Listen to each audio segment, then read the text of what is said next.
Hello, everyone in Blabland and YouTube land. This is the video recording of the APG Crew recording episode number 212 of the Airline Pilot Guys show. Thanks for watching. And without further ado, we're going to start the show. And by the way, if you want to learn more about the Airline Pilot Guys show, head over to airlinepilotguy.com. Or download the app.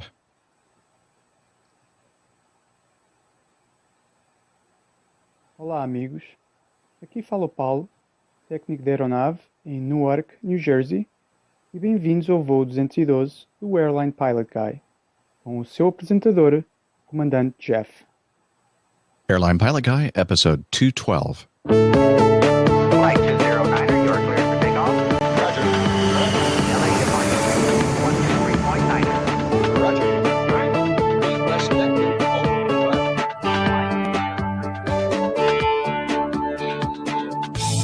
Hello, you're listening to the Airline Pilot Guy show, the view from our side of the cockpit door.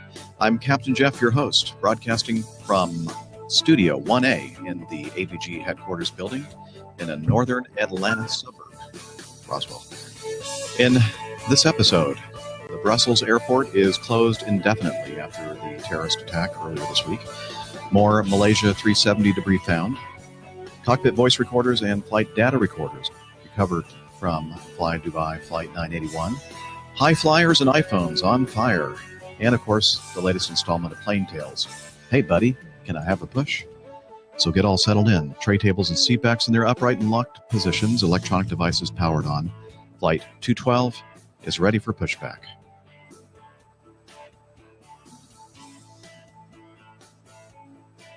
Hello and welcome to the Airline Pilot Guys show. I am Jeff Nielsen, also known as Captain Jeff. I'm a captain for a major U.S. legacy airline here in the U.S. of A. And joining me today from the Charlotte, North Carolina area, a commercial pilot and physician, Dr. Steph. Hey, Captain Jeff. Good morning. Good to be back again for episode 212, and great to see everyone out in APG land again. Looking forward to a great show today. Well, I'm looking forward to that too, but chances are... Oh, come on. Positive Well, thoughts. the reason why I say that is because we have also joining us Captain Nick from across the pond, a wide-body captain for a European airline, and someone who is operating on very, very little sleep. Good morning. Hi there, Captain Jeff. Hi, Dr. Steph. Yeah, great to be back again. If I appear to close my eyes and my head starts lolling and I dribble a little bit from the corner of my mouth, then don't be surprised. It's just a normal reaction to having worked an all-nighter coming back from New York and then just had a couple of hours sleep before I was rudely awoken by the APG show. But, We had to drag him out of bed. Yeah, so delighted to Come on, be here Nick. again. I'm doing my best, guys. And we're so happy that you were able to join us. And the drooling thing and everything you described, that's pretty much the way that you are all the time, isn't it? Not unusual. Not unusual. That's why I have the beard, Not quite so noticeable. And also joining us from across the pond, the host of the incredibly great podcast, the Plane Talking UK podcast, one of the hosts, Carlos Stebbings. Carlos, good morning. Hello, everyone. Steph, Nick, and thank you for letting me join you. I feel like such a privileged person really right now. But I'm going to try and fill in the enormous knowledgeable boots that are Rick's boots. Yes, well, Rick couldn't join us this morning. We had it all set up like we always do, and at the last moment, what was it, about an hour ago, we received a text from Rick that said, "You're not going to believe it, but they just called me for a turnaround, reporting at 11:30 this morning." So, Rick, we miss you. No, it's great to be here. Yeah, but we're glad to have Carlos here in your stead, so... Yeah, right. Every cloud has a silver lining, although we got Carlos instead. Most clouds have a silver lining. No, I'm just kidding. Thanks for joining us, Carlos. Just, Great just to a, be here. just a tad of shameless promotion. Look, for everyone watching in the Blab room, get yourselves one of these T-shirts. They're fantastic. Yes, Yeah, you and bet. speaking of that, we're still working with Justin of 32 Right Apparel, and he is in the midst of getting it all set up for the Acme Airlines shirt, as well as our, and we're excited about this, our special Farnborough shirt for our special event this summer in July. So we're looking forward to that, and I think you're going to love it. We do. So hopefully it'll turn out Really well. excited about him. Yeah. Again, stay tuned for news on the T-shirts. And let's see. So I have been off all week on vacation this week. And let's see. So last time we recorded, it was Palm Sunday. And then the next day, I think it was Palm Sunday, wasn't it? Yeah. It was. Yep. And I headed down to Orlando, Florida with my daughter, who is also on spring break from college. And my son, who is, seems like he's always on spring break. I don't know when he ever goes to class, but we went down to Orlando, and then we watched, my son hosts a show, kind of a late night talk show kind of thing at the University of Central Florida. And we were there for the live recording of the show, and it was really cool. And then I stayed down there another day or so. I had to do some things like, fix the Jeep and do some other things. And then I flew back yesterday. And let's see what else. Yeah, that's about it. I go back out again on Monday. I'm scheduled to fly out on a 3-day trip on Monday. So that's what's new with me. How about you all? Not much new with me, except that it's a Friday, and you'll notice I'm not at work because it is a holiday for us. And I actually thought it would be a good idea to do some procedures today because a lot of people have the day off of work, but apparently no one else that actually performs procedures or surgeries or anything was going to do the same thing. So the surgery center was closed, so I have the day off, and that allowed me to be here with you guys. But otherwise, pretty much the same, just been working all week. Excellent. And we know that Captain Nick just got back from a trip over to New York City, right? Oh, that's exactly right. One of my favorite trips, actually.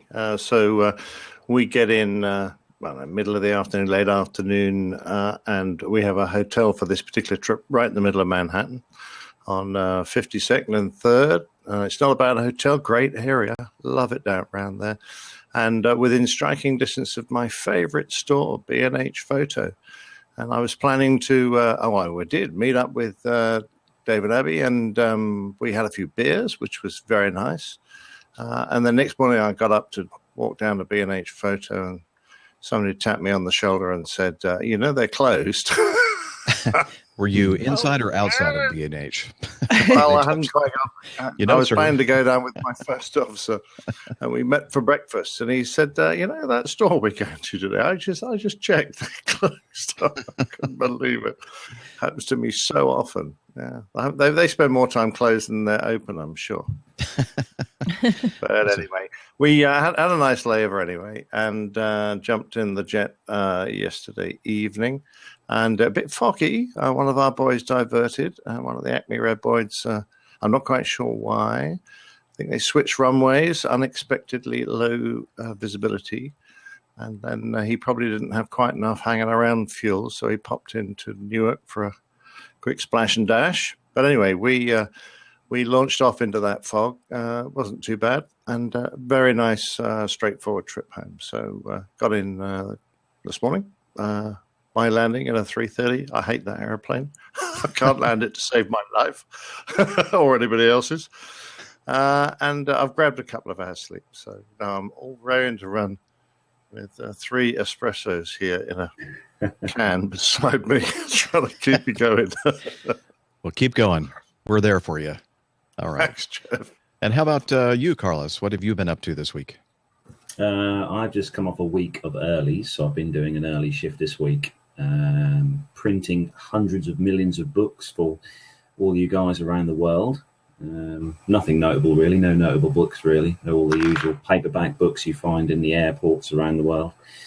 And I'm just currently waiting to hear from my instructor at my flight school to get in for my exam, one of my exams for my PPL.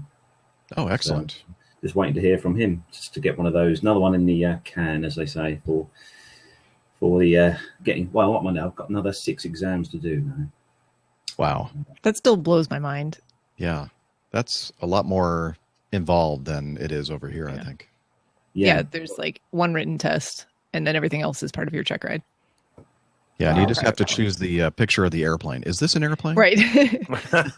Airplane. Oh, that's a train. That's a bus. It's a car. Which subject is this one, Carlos? Yeah, it's well, you guys know as well as I do. It's the cost as well. You know, if I moved across to your side of the pond, it would be costing me half the price. So, yeah. But there we go. Oh well. Well, that's why I do the DJing thing. It pays for the flying lessons. Excellent. Yep, understand that. All right. I think that's about it. We can move on with the coffee fund. What do you think? Let's do it. Go for it. Good. Johnny, how much more coffee? No thanks. I love coffee. I love tea. I love the Java and coffee and tea and the Java bee. A cup. And there's no way I'm going to be able to sync Carlos with everybody else. But I love it. Thank you for making the attempt to sing. Nobody usually helps. All right. Since the last show, we have a few folks who contributed to the Coffee Fund. And you might ask yourself, the Coffee Fund, what's that about, Jeff? Well, that's your way to support the show financially, if you have the financial resources to do so. That's the big disclaimer there. So if you're like Carlos and you're saving your money to do flying lessons and stuff, or maybe pay for your apartment or food, please do not send our show any money. Keep it. Spend it on yourself. But if you have some extra cash laying around, please feel free to contribute it to the Coffee Fund. And since the last show, we have, using the Coffee Fund Classic method, Nico Rieger and Ham Radio Jim. And also, we have another way of contributing called Patreon, where you can become a patron of the show. And since the last episode, we have 2 new patrons at the higher level of support. So we thank Mike Clark and Liz Piper. Welcome to Patreon and the Coffee Fund cadre. Thank you very much for your support. All right. Move over here to this. And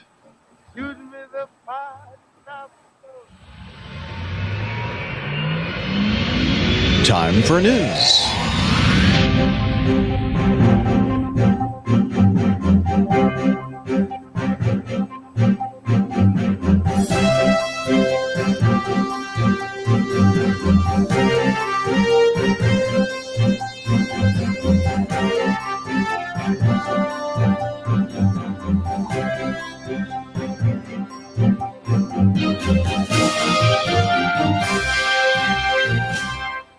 Well, let's start with the not so great news. And that was, of course, the terrible terror attack at the Brussels airport and also the subway station in Brussels as well. But since this is an aviation show, let's talk about the airport. And again, our thoughts and prayers to all those who lost their lives, their families, friends, and those who live in the area and are terrorized by this cowardly act by ISIS. And the latest on the airport, they said that it is unclear now how long the airport will remain closed after the bomb blasts took out much of the departure area in front of the some of the ticket counters there. And 10 people died and 81 were injured when 2 suicide bombers detonated explosives. So, yeah. What do you think about that cowardly act by these terrorists? It's horrible stuff. I mean, you want to feel safe everywhere you go, and it just shows you they can I mean, that's the thing of it, isn't it? They can attack you anywhere. So, Yeah. Yeah, just terrible that it had to be in such a crowded, busy place like an airport. But Yeah. It's a shame. like I said, thoughts and prayers to Mm. those affected and those who lost lives and their families. Yeah, I guess since the 70s, the aviation industry has been targeted by terrorists, and it's the high profile of the industry that makes it a target. So they just as easily kill many more people, perhaps like they did in the Paris attack. But there's nothing quite like attacking aircraft and an airport to get it in the news. So that makes us particularly vulnerable. And it, when I was in the military, I was sort of prepared to accept the risks that went with my job. I signed up for that, but I must admit, in civil flying, I don't feel quite the same way. I feel, a bit much more vulnerable because we don't have the protections that we did in the military, but also enormously saddened by the fact that we're being singled out of all the other areas that could receive this attention, and it's just doing our industry irreparable damage. Yeah. And as far as I know, I think no air crews were involved in the deaths and injuries, but they very well could have been. So it's a sad situation there. I know when we came through Gatwick and Heathrow last month, and you have the security measures that are in place at both the airports here in the UK, London and Gatwick, and the amount of people that were frustrated by the time it took to get through security with all the checks, walking through the X-ray, going through the X-ray machines and stuff.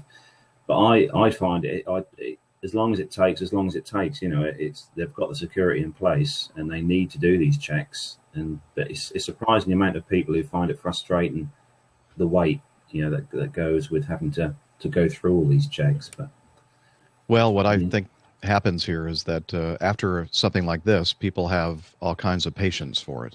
But then as time goes on and there are no, incidents like this, then people get less and less patient and more frustrated with the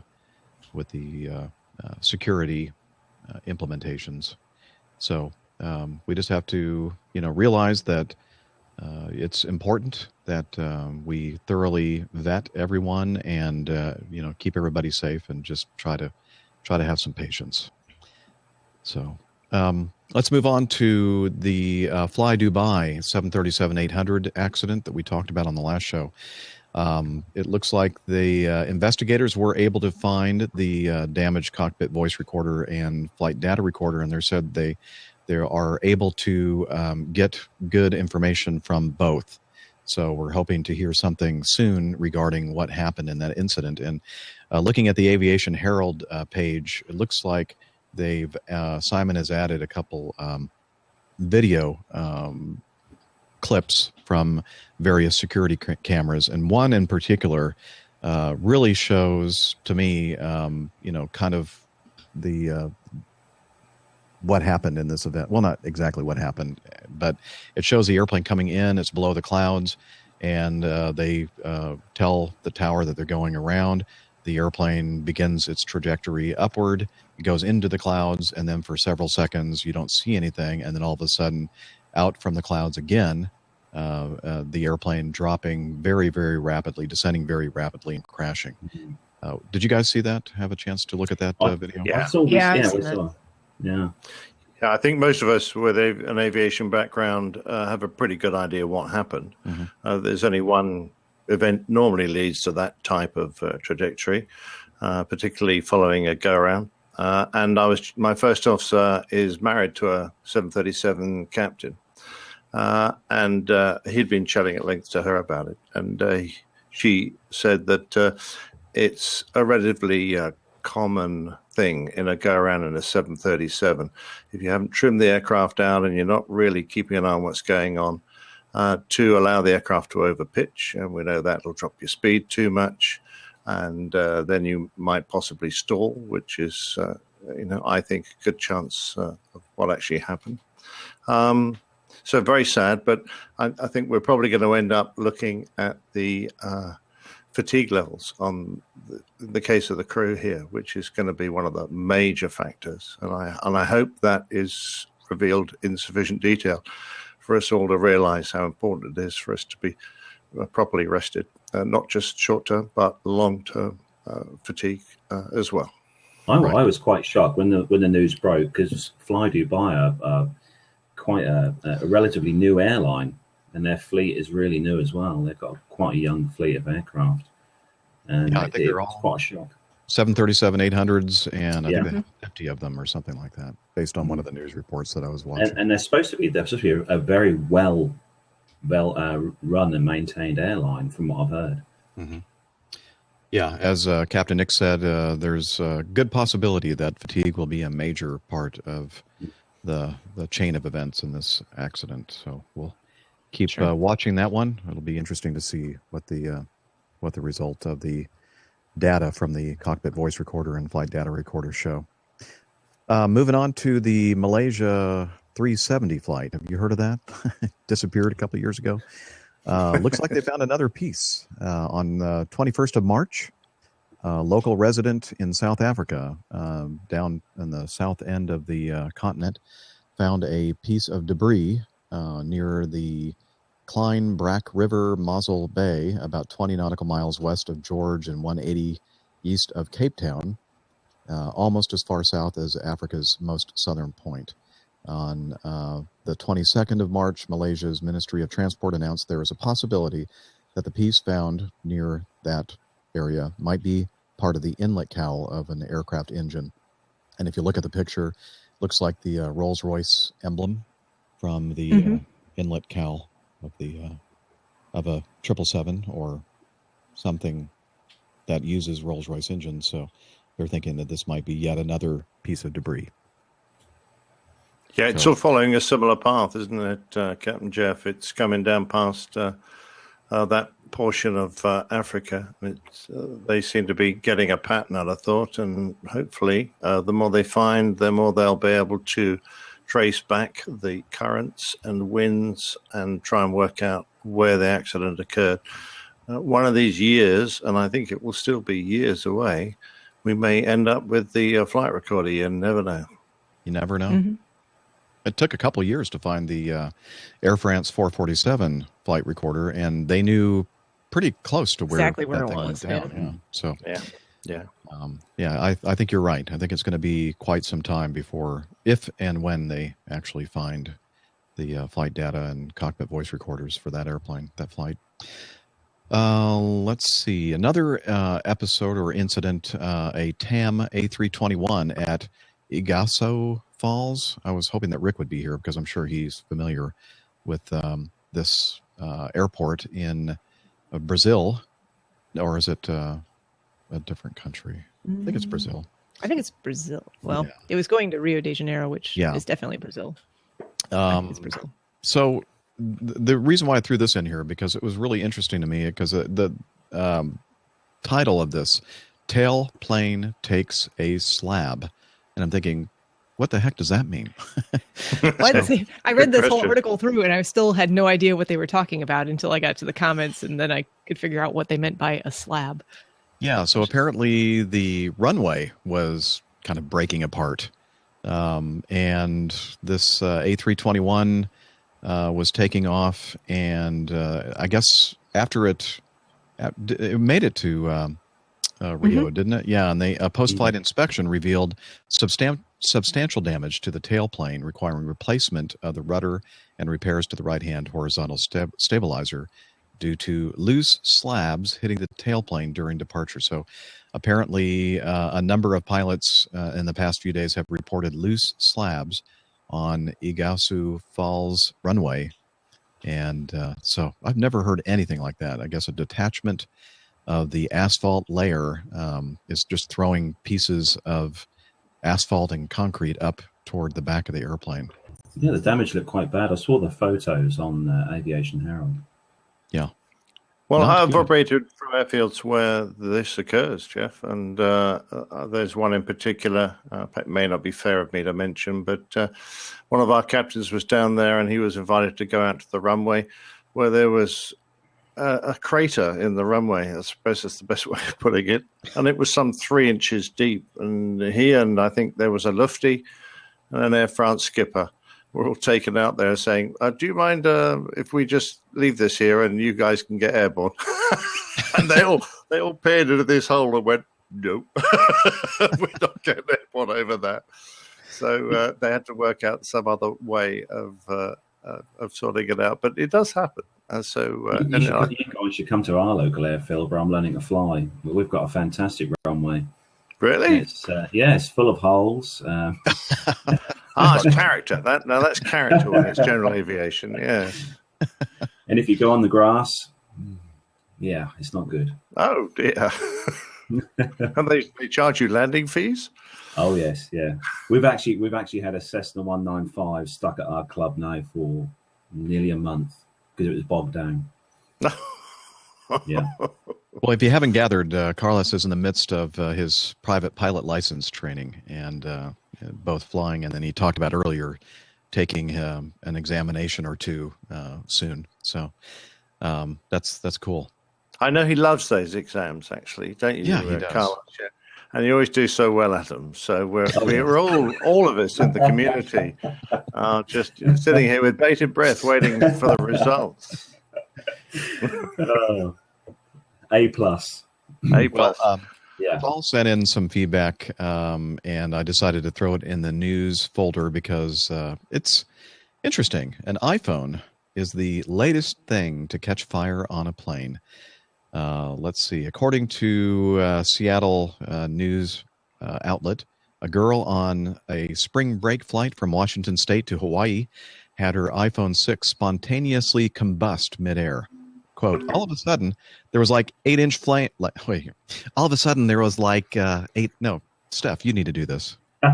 Except she's not there, Jeff. She's not there. I'm sorry. I can do it. All of a sudden, there was like 8-inch flames coming out of my phone, and I flipped it off onto the ground, and it got onto somebody's seat, and the flames were getting higher, and a bunch of people stood up. Okay, I wish that Dr. Steph had been here. Thank you, though, Captain Rick. You're welcome. I think it's really worrying that a bunch of people stood up. That's for that dramatic major concern for us. Under heavy loads or physical abuse, lithium-ion batteries have been known to explode, releasing the considerable stored energy inside in the form of heat rather than electricity. It's the reason hoverboards, which contain cheap batteries that get stood on all day, catch fire and have been banned by all major airlines. And the reason lithium-ion batteries are supposed to be carry-on only. Yeah, who knows how many lithium-ion batteries are being carried in the cargo holds in luggage and checked baggage. I'm sure a bunch. Yeah, and that is slightly more concerning because you can't exactly put one of those out very easily when it's down in the cargo hold. Exactly. So, so watch out for those phones, folks. Not sure exactly what happened here. That's kind of unusual for an iPhone to explode like that. Well, it is because, lithium-ion batteries have the potential to do this, but well-built ones by, respectable manufacturers usually have sufficient safeguards in them for them to shut themselves down. But we tend to relate these to the cheap knockoff batteries. But this looks like, I'm assuming from the report, it was a genuine iPhone, and that really is a worry because, the pilots have probably got a couple on the flight deck. Yep. And plus iPads, which many of us use now as electronic flight bags. And if those batteries are going to start catching fire, and let's be serious about that, if I've got an 8-inch flame coming out by my left elbow, it's going to be a little distracting if I try and land the airplane. Yes, a wee bit distracting. Mm. Oh, and, finally, this is going to be the last one in the news folder. Connor Rafferty from the Tuscaloosa, Alabama area. I believe there's some kind of a tech school there. I'm not sure, but anyway, he said, I thought you'd enjoy this. And he sent a link to an article about a barefoot flight attendant wandering near Los Angeles International Airport. If you see a barefoot flight attendant wandering around the Los Angeles International Airport, let her know. The police would like to speak with her about the cocaine and Gucci shoes she allegedly left behind in the terminal. I think this is a JetBlue flight attendant. Yes, crew members are normally not subjected to TSA searches, but on Friday night, an unidentified JetBlue flight attendant was selected for random screening. Authorities say the woman appeared nervous and called someone on her cell phone, speaking in a language the officers did not recognize. When she was brought to a secondary screening area and asked for her employee ID, the woman suddenly took off, running with her bags toward an escalator. Not long after, she ditched the luggage and her shoes and left the terminal. Investigators found at least 60 pounds of cocaine inside the 2 carry-on bags. The DEA, the Drug Enforcement Agency, says I think that's what that stands for, woman is facing felony drug charges. And I think she's probably out of a job as well. Yes, although she might take redundancy. As someone in the chat room has already mentioned that they're more up to date with this story and says she's captured. Okay. Apparently, she went back to the airport and turned herself in. Oh, good for her. Yeah, perhaps she forgot her allowances or something. I don't know. Now, is that really true? Somebody said, who is this? This is Liz. She says, a former Miss Jamaica, apparently. Seriously? Or are you just making that up? Oh, she says true, she said. Wow. Okay. Wow, that's interesting. Well, there you go. Interesting. Okay. I'm just a bit worried about the fitness of the TSA officers that were escorting her. They couldn't chase and apprehend a barefoot flight attendant. God, what? Those barefoot flight attendants could be awfully fast, Nick. Trust me. I was going to say, we all know that Acme and Acme Red flight attendants are the best in the world. Very physically fit, and I chase after them all the time, and I can never catch them. All right. Now it is time for us to move on to the best part of the show, which, of course, is your feedback. Captain, incoming message. And starting from the top here, starting with Swedish Andreas, he sent us some feedback via the app, and he said, "I guess the Swedish Air Force listens to Airline Pilot Guy too. It seems that they have taken the discussion about the dangers of mixing military and general aviation flying seriously. See the attached screen dump from Flight Radar 24." And then, of course, he had to send it in because I still don't think that the attachment functionality of the apps is working. So he sent this via feedback at Airline Pilot Guy and sent some snaps from Flight Radar 24.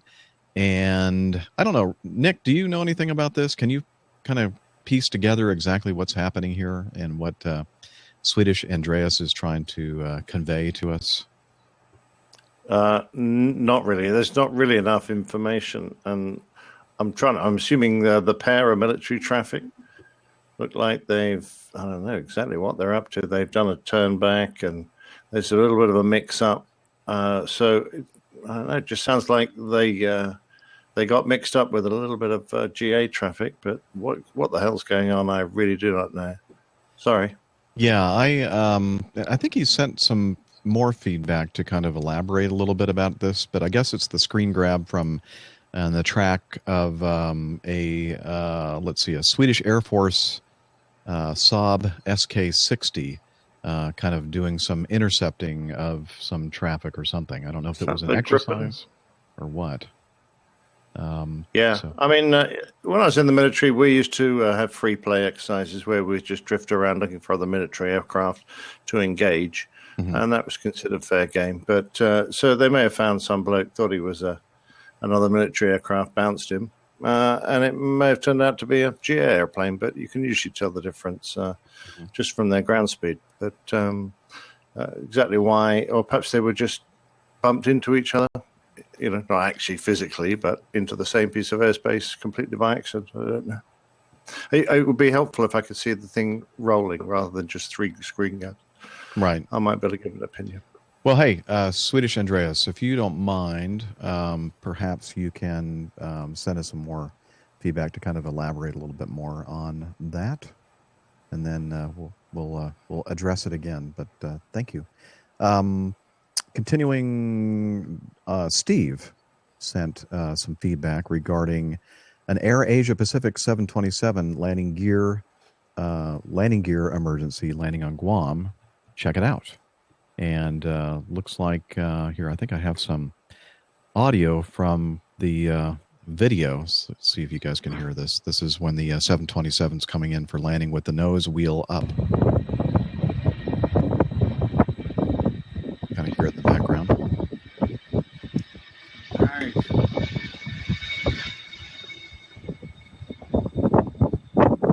A lot of wind there at Guam.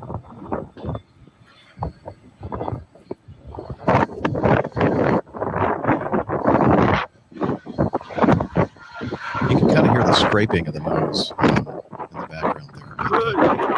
I'll put a link to that video in the show notes so you can see a beautifully flown approach by this cargo 727 with the nose landing gear in the up position. And let me read a little bit of the text of the incident here. The full resources of emergency responders were deployed at the Guam International Airport after air traffic control received a call for help. About 1:30 Friday afternoon, the pilot of an Asia Pacific Airlines cargo plane on approach reported he was experiencing problems with his landing gear. All roads surrounding the airport were blocked off as the aircraft made an emergency landing. In its first attempt, a landing attempt was literally a touch and go. I'm assuming what he did was to try to come down, and maybe the forces of the landing touchdown would somehow jar whatever was keeping the nose landing gear in the opposition loose, which is kind of a risky thing to do because it's kind of hard to control everything when you're in that situation and not let it actually touch down. But he did a touch and go, and then he went back out and burned some more fuel, and then came back and landed with the nose wheel up, and it did an outstanding job. So no smoke, no fire. Kudos to all the response organizations and the airport and, of course, the air crew there at Guam International. Yeah, absolutely. The easiest of all the unsafe gear landings to do, of course, is the nose wheel, because there's no tendency for the airplane to get dragged off the runway, which is what we all fear if we've got a main gear that's refused to come down. But the big danger is that you, in your efforts to do a gentle landing and get the nose on, you keep the nose up too long, then you run out of elevator authority, and it drops from a height onto the runway, and then you can damage the spine of the airplane. And of course, flatten the nose, and that's where the pilots are sitting, and we like to look after our backsides.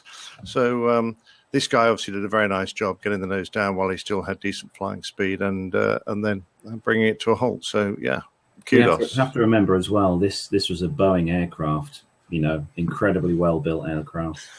Yeah, I'm surprised it didn't burst into flames with all the lithium-ion batteries in it ignited.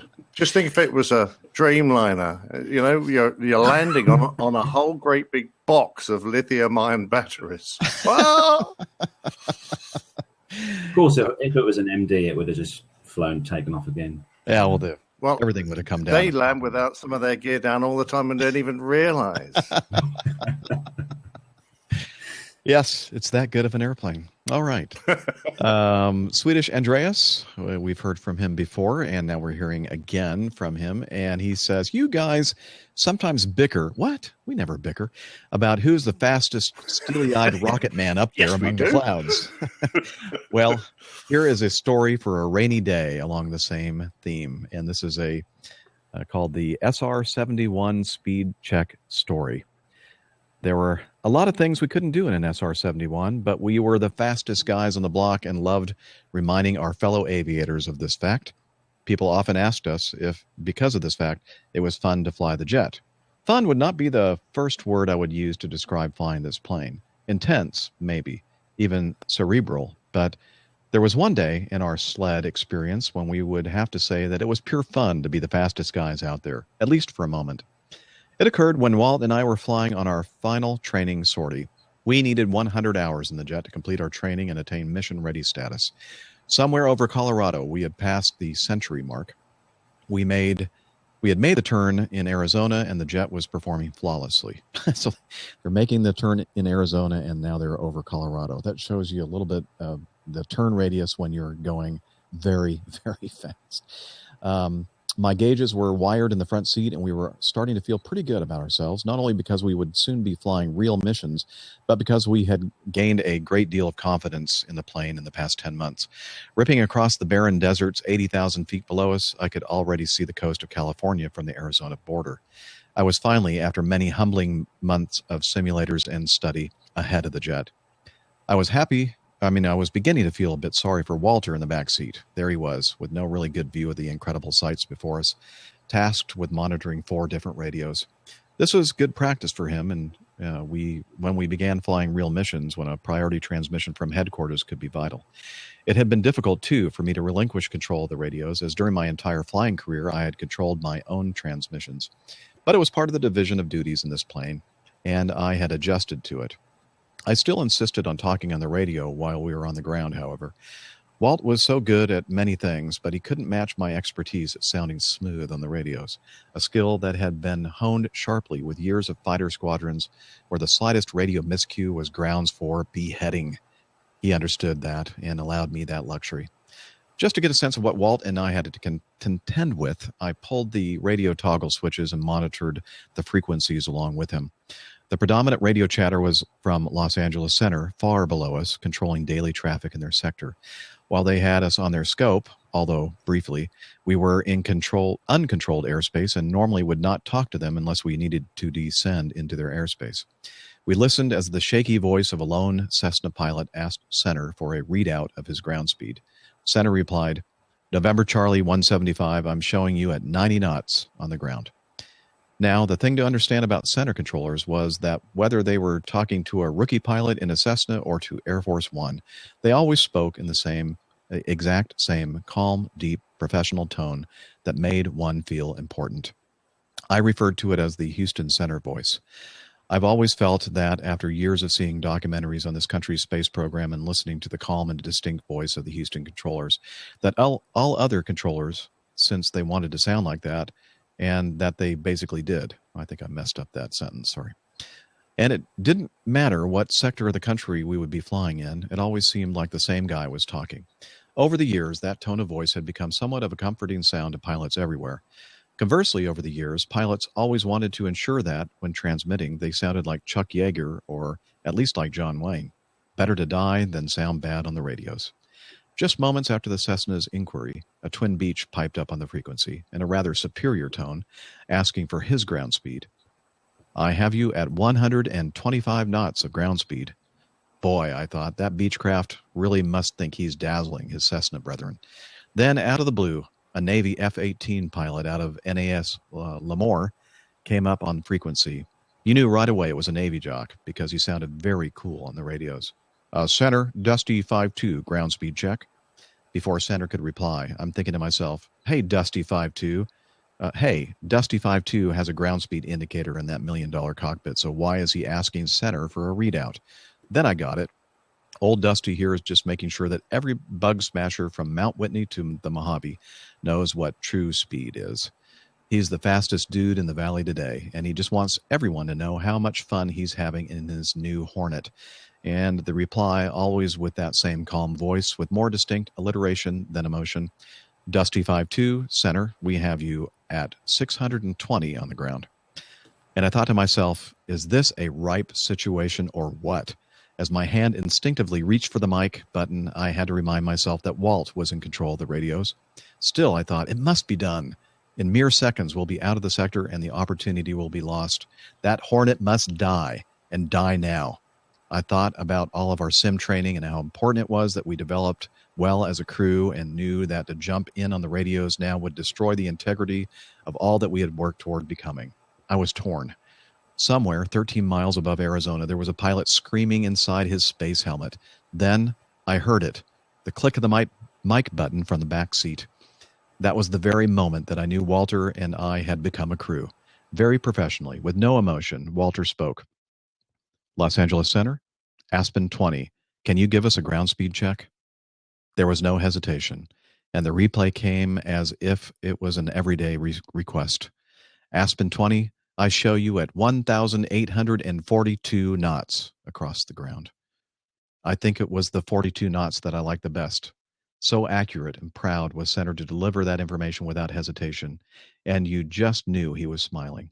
But the precise point at which I knew that Walt and I were going to be really good friends for a long time was when he keyed the mic once again to say, in his most fighter pilot-like voice, Center, much thanks. We're showing closer to 1,900 on the money. For a moment, Walter was a god, and we finally heard a little crack in the armor of the Houston Center voice when LA came back with, Roger that, Aspen. Your equipment is probably more accurate than ours. You boys have a good one. It had all lasted for just moments, but in that short, memorable sprint across the Southwest, the Navy had been flamed. All mortal airplanes on Freak were forced to bow before the king of speed, and more importantly, Walter and I had crossed the threshold of becoming a crew. A fine day's work. We never heard another transmission on that frequency all the way to the coast. For just one day, it was truly fun being the fastest guys out there. All right. You guys are still there, right? Very good. That was I'm back special. too. Yeah. Oh, hey, welcome back, Dr. Steph. Yeah. Sorry about that. Great story. All right. That one always cracks me up. Yeah. And I'm sure that's Absolutely. been told many times in the past, but it's always fun to revisit stories like that. So thank you, Swedish Andreas, for sending it and allowing us to read it on the show. All right. Some audio feedback from Armando in El Paso is next. Let's hear from him. Hey, Captain Jeff and crew. This is Armando again calling to leave a little feedback for APG 207. It's regarding the TSA pre-program, and I just wanted to give you my 2 cents worth. I participate in the program for probably about 15 years now, and in reality, the TSA pre is just a benefit of a larger program called Global Entry and or Sentry that was developed for people like us that live in border towns and have business on both sides of the border. Captain Jeff, as you've been to El Paso and we had dinner, I showed you, basically from the air, El Paso and the sister city in Mexico called Juarez. You can't even tell them apart from the air. That's how close they are. I cross into Mexico about 2-3 times a week, and this Sentry program, Global Entry, was developed so we would have extensive background checks and be able to commute back and forth on dedicated lanes on the international border crossings with minimal to no screening at the time of entry. And just so you get an idea, typical commute during the work week from Juarez back into the U.S. takes about an hour and 30 minutes to 2 hours. And using the Sentry program, it takes about, and I'm not kidding, about 30 seconds to a minute. So as the program evolved, and then unfortunately we had September 11th, they started added features to it, and one of them is the TSA pre. And yes, I concur. Sometimes at the airports, you do experience longer lines at the TSA pre-lines than the regular lines. But the benefit is the lines go much faster because you don't have to take off your shoes, remove belts. During the wintertime, if you're wearing a light coat, they'll allow you to leave it on. You don't have to take your laptop out of the bag. So there are a lot of benefits. And even if the lines are longer, it takes you less time to cross through those lines because of all the benefits I just mentioned. Also, the program is valid for land entry and for sea entry. So if you take a cruise or you own a yacht or a boat or you cross by car, whether it's from Canada into the U.S. or from Mexico into the U.S., you have those dedicated lines I just mentioned, and the experience is much smoother and hassle-free. Also for international flights coming back into the United States, not all the airports have them yet, but the major ones certainly do. You'll see the global entry kiosks, and you basically walk up to them. They look like an automated teller machine. You scan your passport, put your fingerprints, prints out a ticket, and you're good to go. Our last trip down into Mexico, we flew to the beach to Cancun. On the way back, there were probably about 4 or 5 international flights at the customs area, and you could tell the line was easily an hour and a half line. My wife and I zipped through in about 2 minutes, and then picked up our bags, and bam, we were done. So anyway, that's a little bit more information on the TSA pre. It's not just that program; it's actually a benefit for global entry. All right. Thanks a lot, and talk to you soon. Bye. Thank you, Armando, for information about global entry. I'm sure that Rick would probably put in his 2 cents regarding that, because he talks about that quite often, how nice it is to do that. Do you have that, Steph? I don't have global entry. I just have TSA pre-check. But if you have global entry, then Armando's right. You do also have the pre-check benefits as well.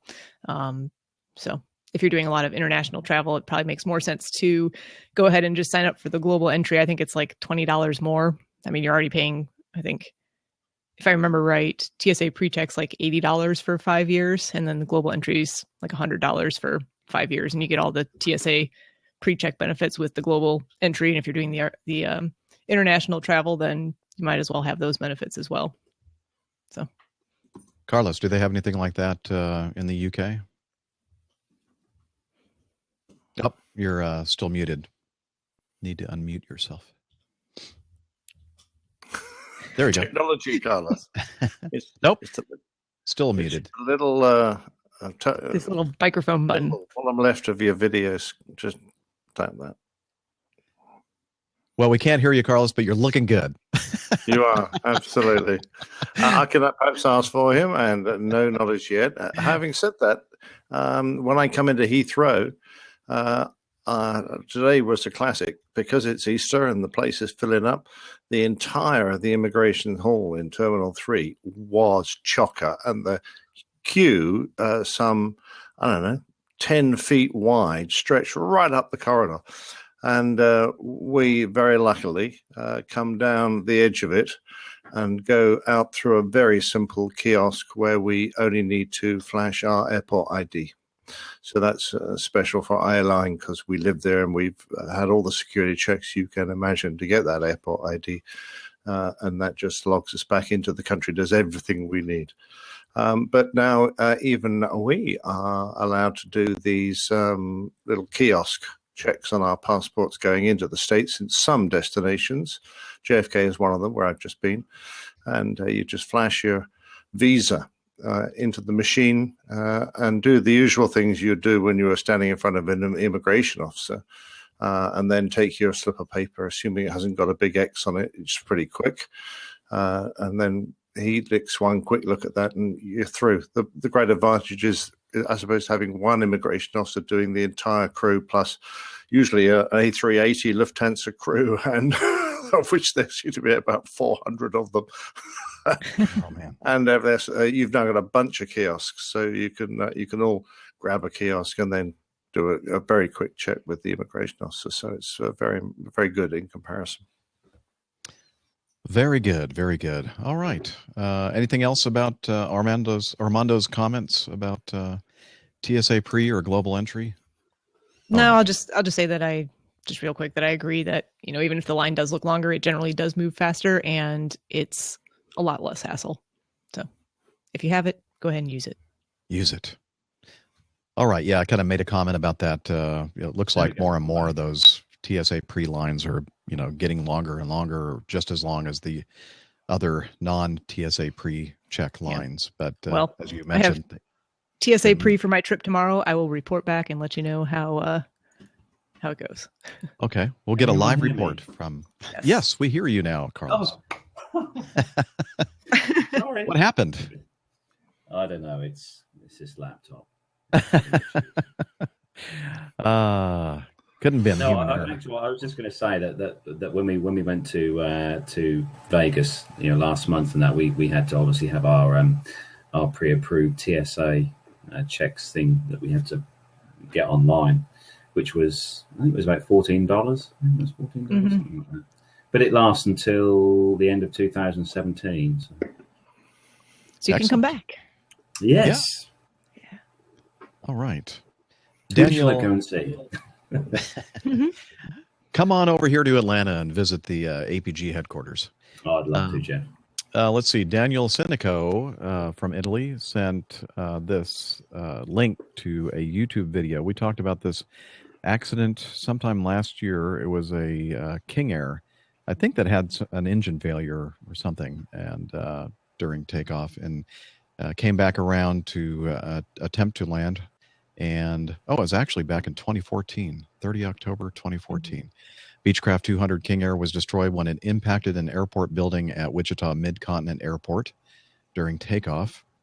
And I think it hit a simulator building.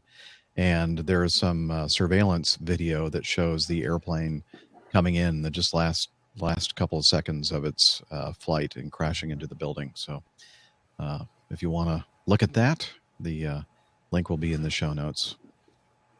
So Was this a case of someone trying to turn back without sufficient height, Jeff? I don't remember this. I don't recall exactly. He should have had. He was the only person in the airplane, and single engine. A King Air 200 should have no problem at all flying around all day. I don't know if it was the pilot's inexperience or he panicked or what, but should have not had a problem returning and landing, but he did. And he crashed short of the runway and hit this the simulator building and killed two in the simulator building. I think it was a flight safety facility. Yeah, it's sad. Sean Lee sent a link to a crash at Gimpo Airport in Korea. It was a Cessna 172. He said, Korea is a small country in geographic size, so the aviation industry is smaller. Therefore, less or no accidents or incidents, although there were some in the near past. I hear somebody honking. Is somebody trying to get in? Two crew members aboard a light aircraft used for aviation training died on Sunday evening after their plane crashed immediately following a takeoff at the Gimpo International Airport in western Seoul. According to the Ministry of Land, Infrastructure and Transport and the Korea Airport Corporation, the light aircraft, which belonged to Hala Sky Air, crashed at 6:32 p.m. Shortly after losing communication, the plane started falling vertically 6 minutes after departure. Seems that the weather may have been a factor. The weather in Seoul on Sunday afternoon wasn't suitable for flying since it was snowing quite a lot. But at about 6:30 p.m. when the plane departed, it was barely snowing. That's why the airport gave the okay for takeoff. And so it looks like perhaps this is related to snow/ice and perhaps another stall situation. I'm not sure. But we'll have a link to the article in the show notes. Trying to move on quickly here so we can get as much feedback as possible. I think I'll save this next one for Rick when he joins us again. Yeah, I think there's a couple in a row that were maybe more suitable for him. Yeah, several there. So maybe jump down to Big Data Ken. Yeah. Okay. Captain Jeff, Miami Rick, old dot pilot, and by no means least, Dr. Steph. First, I have to apologize. While I have been periodically forwarding news stories to the show, because of work and family commitments and studying for my instrument rating, I have not been listening regularly to APG. At some point in the near future, I do need to check myself in for a planned case of APG catch-up syndrome. In the meantime, I don't know if you've covered this topic or question. And now, just an aside here before I continue with Big Data Ken's feedback. I want everybody to know that you don't have to listen to every single minute of every single show. In fact, I think if you do, you must be maybe partially insane. Can I make a confession with that being said? Yeah. that I have not listened to every single minute of every single episode of this show? What? Kick her off. Kick her off. I'm going to do that. So I'm just Well, telling you, it's you okay. should. It's okay. It's okay. Stephanie Plover, how could you say such a thing? I know that. What is it called? FOMO, fear of missing Fear of out. missing out, yeah. And I understand. I get that because I listen to a lot of different podcasts as well. And sometimes when I don't listen to every single minute of every single podcast that I'm subscribed to, I feel like I gotta, listen to it and catch up. But don't worry about it. All we're doing is just having a conversation. A lot of the stuff that we're talking about, we've talked about before. You're not going to miss anything. Trust me. Don't worry about it. Just catch the first part and where we talk a little bit about what's going on with our lives and the news and that kind of thing. And if you want to catch some of the feedback, great. If not, don't worry about it. Really, don't worry about it. It's not that big of a deal.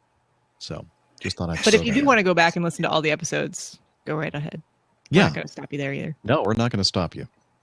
All right. So he continues. This is again Big Data Ken. As we come up to the 1-year anniversary of the Delta 1086 incident at LaGuardia, I have a question regarding the effectiveness of our one-frequency radio communications philosophy, specifically regarding situational awareness. Please note the live ATC audio link included below. I believe this link reflects the real-time audio recording. The salient points leading up to my question are as follows. And then he has a little transcript that he wrote out for us, but I have the link. So let's listen to the recording of, and again, just to remind you of this incident, there was a Delta Mad Dog that came in for landing at LaGuardia and broke out, low visibility, low ceiling conditions. The runway was apparently covered with snow. It was totally white, and the previous couple of airplanes had reported good braking action, and so this crew thought that they would receive the same, and they didn't. The airplane slid off the side of the runway, and I believe that overuse of the reverse thrust caused the blanking of the rudder control, and directional control was just basically non-existent. So it went off the runway and crashed. And no one was killed, and I don't think there were any serious injuries either. So they did a nice job of evacuating the airplane, etc. But his point is regarding single frequency radio communications, and let's listen to this recording. And the accident airplane had already been cleared to land. And I think we joined the recording when the flight behind Delta 1086 checks in. LaGuardia Tower, Delta 1999 with the ILS 13. Okay, that's Delta 1999 right behind 1086. Delta 1999, LaGuardia Tower, number 1 for the field, wind 02012, only 13, clear to land. Break and exported good by Airbus 319. Only 13, RVI touchdown, getting 6,000, rolled off 3,500. Clear to land 13, Delta 1999. Delta 1086.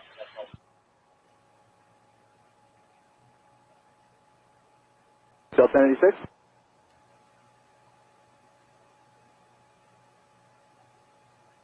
Delta 1086.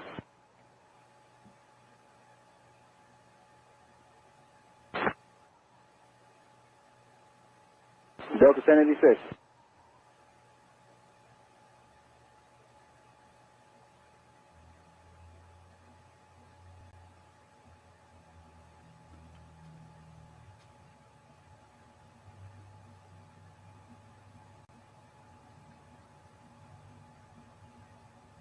Delta 1086, Tower, you with me?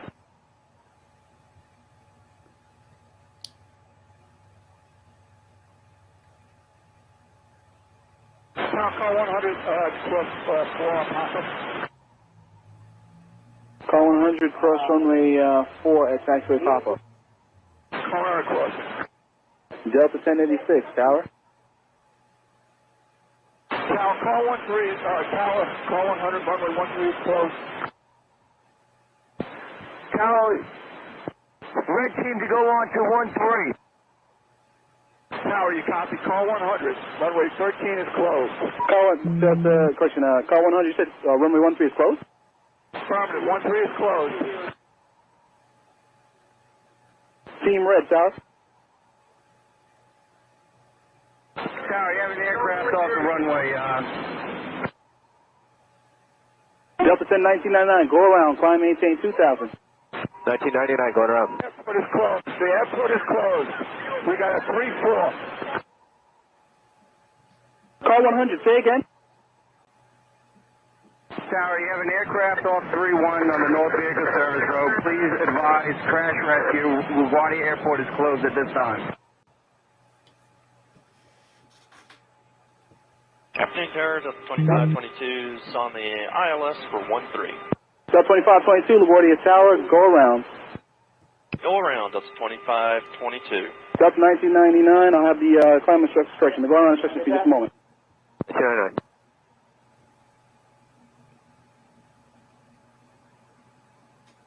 Okay, I think Delta that's... 1999, turn left heading 070. There we go. Okay, now that was in real time. Now, normally when I play these ATC communications, I cut out all that dead air and such, but I wanted to play it in real time so you could see and kind of get a feel for what was happening on the runway and in the air surrounding the LaGuardia Airport. So let me continue with Big Data Ken's question. He said, given the sterile cockpit and shared frequency philosophy from a situational awareness standpoint, what do you think Delta 1999's awareness was when they finally got the official call to go around? Because they were busy configuring the plane for a landing in very poor conditions, were they task saturated? Do you think this came as news to them? Were they aware and monitoring the situation, or do you think that they were actively reconfiguring for a go-around before they ever got the call? I guess the $10 million question is, had the confusion continued, would the crew of Delta 1999 had enough awareness to declare a go-around themselves? This is the ultimate goal of one frequency approach, that we pilots are aware of what's going on around us and take appropriate actions, independent of our current ATC instructions. I can ask the same question of the Speedbird 38 incident at Heathrow back in 2010. For the flights that were on final, did they have enough awareness to call a go-around on their own? Of course, they had the advantage of clear weather and the view of a smoking hulk on the approach apron. That said, if the answer to either of these questions is not a definitive yes, then sadly, more work needs to be done in this area. I know the topic of pilots using text or other discrete methods of communications with ATC has come up on the show. Clearly, any form of one-on-one communication between pilots and ATC will not allow for the situational awareness that many-to-one approach offers. Hopefully, incidents like these will be taken into account should those proposals be seriously considered. While one-on-one communications is a nice augmentation, it can never be a replacement for the shared frequency model. And then there's another question here for Dr. Stubb. But let's talk about first the first part of Big Data Ken's question regarding single frequency approaches. Now, you'll notice that the tower controller seemed completely unaware that the Delta 1086 flight had careened off the side of the runway and crashed. And the reason why Delta 1086 did not respond is that when it hit that retaining wall right before the right where the land transitions to Flushing Bay, it took out the electronic equipment bay and any radio communications they had. So all the radio transmitters, everything else was all taken out in the crash. So that's why he could not get an answer from Delta 1086. And it kind of begs, yes, Steph. Oh, I was just going to say, I mean, just it sounds like the visibility wasn't such that he was able to actually see the aircraft, so he had no idea what was happening on the runway. Exactly. So, I mean, it must have been that the tower was actually maybe above the ceiling, the cloud ceiling, or maybe the visibility, or both, were so bad that the tower controller could not see the runway itself. And it wasn't until, you could tell that he was kind of surprised when Car 100 said the airport, runway 13 was closed and the airport was closed. He goes, the runway, what? What? Runway 13 is closed? Like, you could just tell in his voice that he wasn't, that wasn't computing. And so the question he has for us is the flight behind him, Delta 1999. Do you think that they were aware of what was happening? And we don't know for sure because we haven't been able to talk with them, or I have not been able to talk with them. So I don't know, what was happening in their cockpit. It is a busy time, especially in a low visibility approach, to configure the airplane and get ready to make a safe landing. But I would hope that they were listening to what was happening on the frequency and kind of building that mental picture of what was happening ahead of them. And the fact that the tower controller kept asking Delta 1086, he kept trying to talk to Delta 1086, and there was no response. I'm hoping that would have been very obvious that something wrong was occurring. Something bad had occurred. And I would like to think that they would have initiated a go-around on their own had they not received it from tower. What do you think, Nick? This actually makes me ask the question. We often get a landing clearance from the tower with several aircraft ahead of us. So we're at considerable height, say 2,000 or 3,000 feet. Come on the tower frequency, call established in the ILS, a couple of aircraft ahead, perhaps one on the runway, and you're already cleared to land. Now, that permission can be rescinded, of course, but in the United Kingdom, the tendency is the opposite. You won't actually get a clearance to land until the runway is safe and open and available for you to land. And if you don't get a clearance to land, by the time you have got very close to the runway, you're going to do a go-around. So my concern here is, in low visibility situations, as this obviously was, the crew about to land may not be able to see the damaged aircraft. The tower obviously couldn't see the damaged aircraft. Who is going to initiate a go-around? Yeah, it's a good question. Mm. And I mean, they definitely had their landing clearance already.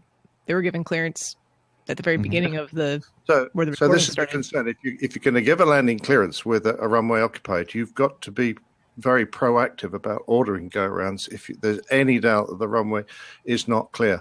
And in low visibility situations, how do they track their aircraft? If they can't see them visually from the tower, I'm assuming they track them on transponders. If the transponder was still working and it was indicating that the aircraft was still on the edge of the runway, he should have ordered a go-around. If it had broken, surely there's a procedure that if he can't tell that the aircraft is positively clear of the runway, he should order a go-around. Right. Mm-hmm. And, he may have been thinking, well, they already cleared and they just turned the transponder off. That's not the right thing to do, but perhaps he's thinking that's not why. I mean, that's why I don't have him on a ground radar system or whatever. Yeah. I mean, it just seems like if that much time goes by, though, and you don't get an answer from an aircraft, you can't assume that they're clear of the runway and everything's fine and they're just not talking because they didn't feel like it. Right. I mean, if I were in that situation and I heard tower saying, Delta 1086, Delta 1086, hello, I'm thinking, what's going on down there? Something is not, it's not the normal pattern of radio communications that you would, think you would be hearing at that point. So I would definitely be talking to the other crew member saying, I don't know what's going on up here, but let's get ready to go around because it doesn't sound good up there. So I'm sure that when they got the instruction to go around, I'm sure that they had already been ready for it. Go ahead, Carlos. Even at the small airfield that I fly from, it's happened to me a few times where I've called for clearance, to take off and out on the runway, which we've only got one runway, and if I don't receive or hear anything, I don't move. I stay put, until I get that definitive clearance from our controller. I don't do anything. I'll sit there. No, that's exactly the safe way to behave, Carlos. But it's one aspect of stabilized approach criteria, Captain Jeff, that I think is so good is the fact that we have the aircraft fully configured and everything has been done on the flight deck by 1,000 feet in our outfit, so that there's nothing really needs to be said apart from a few mandatory height calls between 1,000 feet and the runway. It's nice and quiet. So if there is something like this, you have got the time to say to the guy, we might be looking at a go-around here. You might even have time for a mini brief. Okay, just remind ourselves, in the event of a go-around, I'm going to apply toga. I'll pitch the aircraft. I'll call go-around flap. You raise the flap one slot, and we'll climb away and follow the go-around procedure. Any questions? No, Captain. Okay, off we go. So you've got a chance to prepare yourself. Whereas in the older days when we were often still configuring the airplane, right down at the end, we used to be still talking and be busy during that period. Mm-hmm. You mean hand flying? Oh, I did one today from 4,000 feet. Captain Jeff would be so impressed with me. All And I right. took the auto thrust out. Woo! Well, that deserves this. What? No auto thrust either? No, and it was a tricky old crosswind. It went from not a lot to 20 knots across at about 1,000 feet, down to only about 7 knots across at the threshold. So we're going one side to the other. And then Nev says, and then you cranked it on, Nick. Yeah, exactly right. Well, I can't land those 330s to save my life, but anyway. So getting back to this single frequency thing, I am a very, very strong proponent of using a single frequency and hearing all the other people, especially when you're in that airport terminal area where you're building that picture of what's happening around you. Had this been, and I don't think this is ever going to happen, I hope not anyway, where you have like digital one-on-one communications, there's no way you would have any idea that any of this is happening in front of you. You're totally trusting the people that are in charge of the controlling of the airport and clearances for takeoff and landing, that they are giving you good information. And it's really a major safety factor in my opinion. And having the ability to listen. Now, I'm not saying that people, all pilots, are attentively listening to the radio communications, because I think that some of the people that I fly with, they don't listen unless they are addressed specifically. So you don't, it's like you're shutting everything off, and then when you hear your call sign, you go, oh, okay, I'm paying attention now. And that's a detriment to their safety, I believe. You got to listen to everybody and all their transmissions and what's happening around you. That's just, especially when you're getting close to the ground.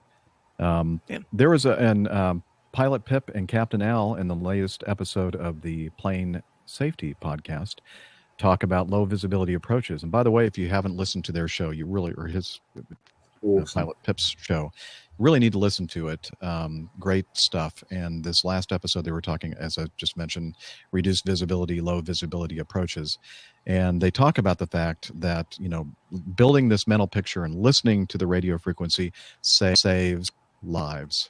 And it's, they talk about an episode of, a couple different episodes where folks were listening and paying attention to what was happening on the frequency, and kept a major catastrophe from occurring.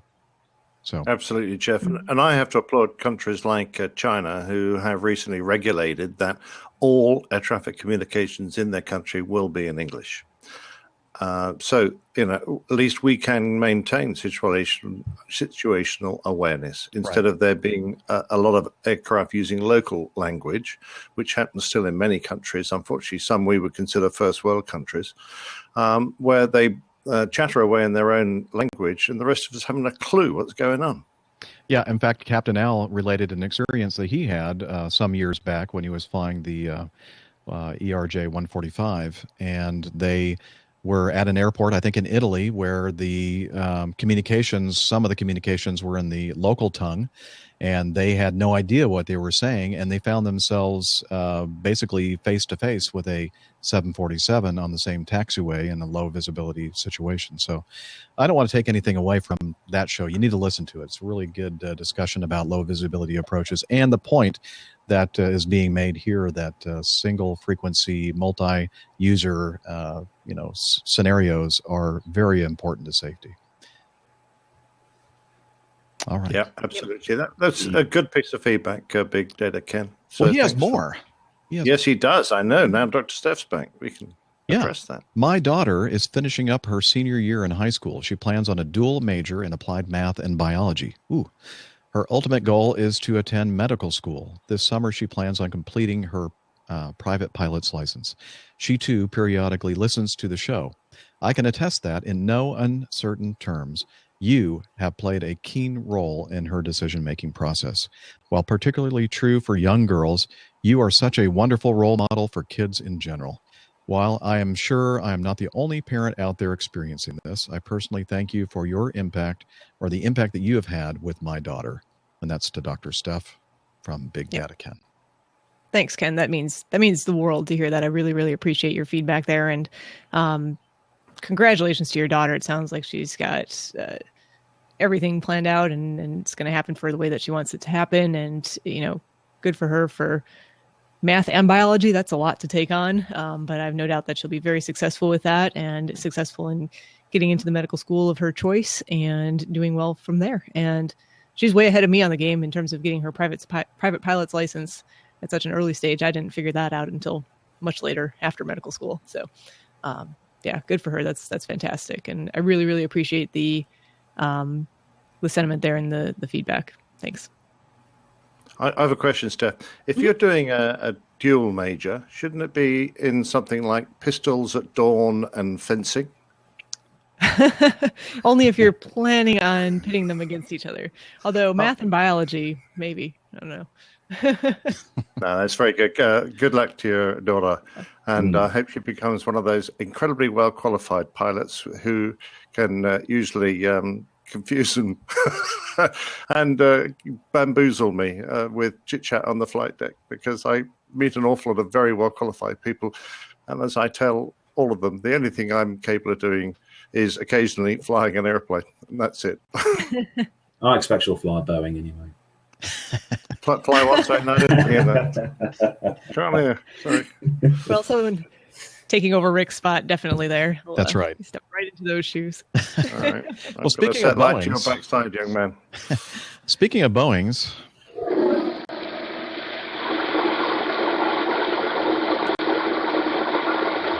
the trash can is overflowing. The floor is a mess, and raising the toilet lid is a source of dread. Even the hardiest frequent flyers turn into germaphobes hours into a long trip.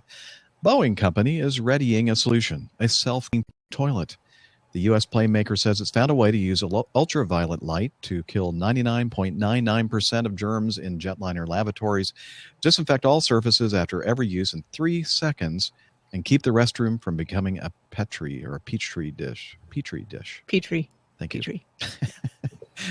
Petri. That's Rob Petri in the Dick Van Dyke Show, right? Let's go back a bit, Jeff. You're showing your age. I know. Lavatories that constantly tidy themselves at 30,000 feet, which for you international blokes is 9,100 meters, could help slow the spread of infectious diseases jetting between continents. The invention could also reduce airlines' maintenance bills if it doesn't involve many moving parts. Airbus is scrambling to catch up, working on a similar concept. Actually, I added that part. They are working on a similar concept.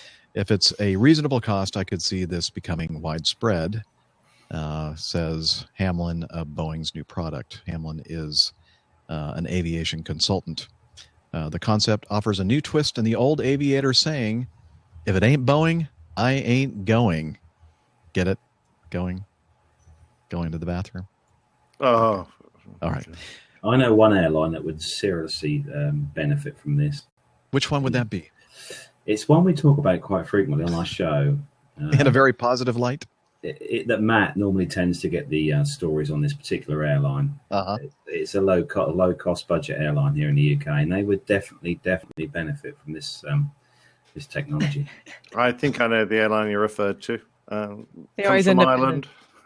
Yes. Yes. They're always the second piece of news for some reason. I'm not sure how that. So anyway, I want to know how this ultraviolet light's going to clear up a great big pile of chunky puke out of the sink. I think that might be overtasking the. Sorry, Jeff. Do carry on. Oh no! I was just thinking or reading a little bit more of the story, and they're saying that the eliminating the or minimizing the growth and potential transmission of microorganisms also helps get rid of the odors in the small space. Perhaps I'll bring it in as a checklist for you guys on the flight deck. Yeah. Pre-flight checklist. I think it said something about the fact that the ultraviolet light would not be on when there is a human inside the lavatory space. Otherwise, they get zapped. They got their germs cleaned off. I'm not sure with that. Hey, what happened to Bob? I don't know. He went to the bathroom. We haven't seen him. Did you forget to turn off the ultraviolet light? Shoot. All right. Let's continue with some more audio feedback. Now. Hey there, everyone. My name is Malcolm Patterson. I've been listening to the APG podcast for probably a couple years now. Since it was just Captain Jeff. And I've gotten to hear it evolve, and I enjoy hearing from Dr. Steph and Miami Rick and Captain Nick. And just recently I heard the 200th episode and had a great time listening to it, probably almost as good a time as you all had recording it. And I just decided to introduce myself. I'm a software developer living in Columbus, Ohio, but I'm originally from the suburbs of D.C. in Virginia. I think the fact that my grandfather was a pilot for over 60 years and just really loved flying has rubbed off on me some. The reason I started listening to the ABG podcast was I wanted to learn more about all things aviation to help me eventually get my pilot's license. I've been reading the Pilot's Handbook of Aeronautical Knowledge and the Airplane Flying Handbook, and listening's been extremely informative, and it's been great to hear all the perspectives from several different pilots, and I've learned a lot, and it's expanded my understanding a lot, and just enjoyed listening. So I just wanted to encourage you all that not only is it fun, but your podcast is also enriching the lives of people like me who you don't even know about. You didn't even know about me till today. So keep it up. And I'll keep an eye out for any meetups that might go on in Columbus, Ohio. From listening, I think it's probably pretty rare that you all are around here, but who knows, maybe the time will come that you will be, or that I'll be in a more central location and get a chance to have a beer with you all. And so I'll start off by asking one question. What is the biggest adrenaline rush or the most intense moment, or maybe just the most enjoyable, exhilarating moment you've had while flying? Thanks. God bless. All right. Well, thank you very, very much for your feedback, Malcolm. We do appreciate that. And who wants to go first with their most intense, exhilarating / enjoyable moment while flying? Yeah, let's go, Carlos. It was one of my lessons earlier on last year, and I did mention it in our show once, but I was on an approach to runway 27, and I was around about 800 feet on the final. And I had a Royal Air Force, Chinook helicopter running parallel to me, running towards me, just off to my right-hand side as I was coming into land, and flew just below me and just underneath me. And I could probably literally see the pilot's eye colour, and that was very exhilarating for me. That was definitely a highlight of last year's flying for me, seeing a Chinook that close. And not hitting it. No. Excellent. Yes, well done. That would have been exciting, exhilarating. In a life-ending, not fun way. Yeah. I enjoyed it. Captain Nick, what's your most exhilarating, exciting moment that you can think of? It's interesting because that doesn't necessarily go along with enjoyable, but I was in my early days when I was in the Air Force Flying Phantoms.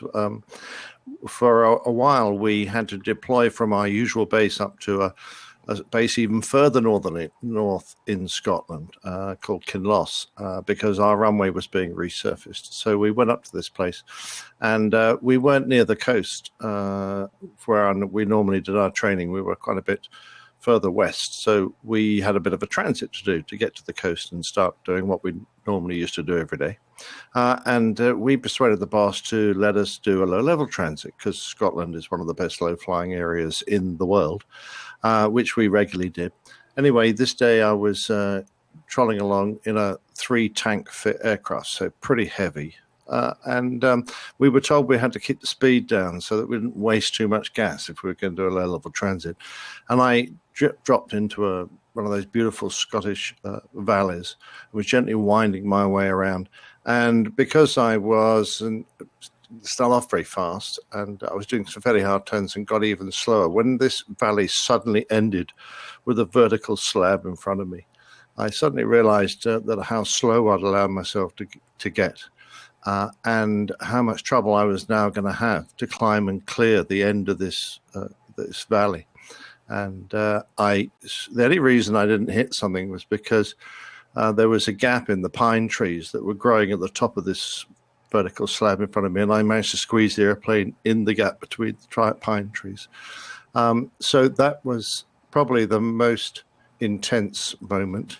And I remember climbing up to about 10,000 feet. My navigator, who'd been head down watching the radar, trying to see if there was anything happening, had no idea what had happened, and said, "What's going on?" And I had my mic switched off because I was just going, "Oh my God, I nearly killed myself." So yeah, that was something that I always think about. Well, what do they say? God looks after children and fools. Yeah, and that was one of my fool days. Very much so. Thank you, old chap. Keep going. Yeah. But I don't know, exhilarating. I think perhaps my first time at a fast jet trainer, when you do your first solo, it was a little gnat. And we were told we could get airborne, fly once around the island. We were on the island of Anglesey. And then come back to a couple of circuits and land. And we used to, as students, go around as fast as we could. So, you're in this tiny little rocket ship doing about 500 knots at about 1,000 feet around the island of Anglesey. And it was just stunning. It was the most fantastic moment of my life, I think. Yeah, 500 knots at 1,000 feet. That'd be exhilarating. Oh, as a young student, absolutely my eyes out on stalks. It was brilliant. Yeah. Dr. Steph. Yeah, well, while you guys were talking, I was trying to think. I'm like, okay, I got to think of so many. I mean, just every time you go out and fly, for me, or at least for me, it's fun. It's exciting. But two things that stand out. One is maybe a little more exhilarating, and one just more enjoyable. Really, really, really enjoyed doing spin training. I had a lot of fun doing that. Definitely exhilarating. Definitely need to go out and do some aerobatic training in the future. I think I would really, really enjoy that. But then just in terms of enjoyable flying, I think anything where you're out and there's nice scenery to look at, I really love that. I had a chance a couple of years ago when I was out in Utah visiting family to do some intro to mountain flying. So I went out with a instructor and just did some local area familiarization. And we talked about all different kinds of aspects of mountain flying and small aircraft. And one of those flights ended coming back from, I guess, the Heber City Midway area, which is south and east of Salt Lake City. And we came back and flew through Provo Canyon and back out towards Utah County there. And that was it was in the summer, and it was just gorgeous scenery. We're in the canyon between, 10,000 foot peaks on either side. And that was great. Really enjoyable. Cool. You definitely need to do that aerobatic training, Steph. You would love that. Yeah. And I'm no doubt that you would become very quickly an expert at it. And I also think that it would be an area of flying that you would be able to take to a very high degree. All sorts of aerobatic competitions in the States, they take it very seriously. I think you'd be an ace at it. Oh, I have no doubt I'd have great fun doing that. Yeah. Well, if you like spins, you'll love aerobatics. I know. Dr. Steph at the Red Bull Air Race. Oh, yeah, way to go. Yeah. Someday. Well, I'm just going to ask now, can I have some free tickets? Sure. Of course. For me, it's like pretty much every flight I had in the T-38 was exhilarating, especially when we were doing extended trail formation, especially four-ship.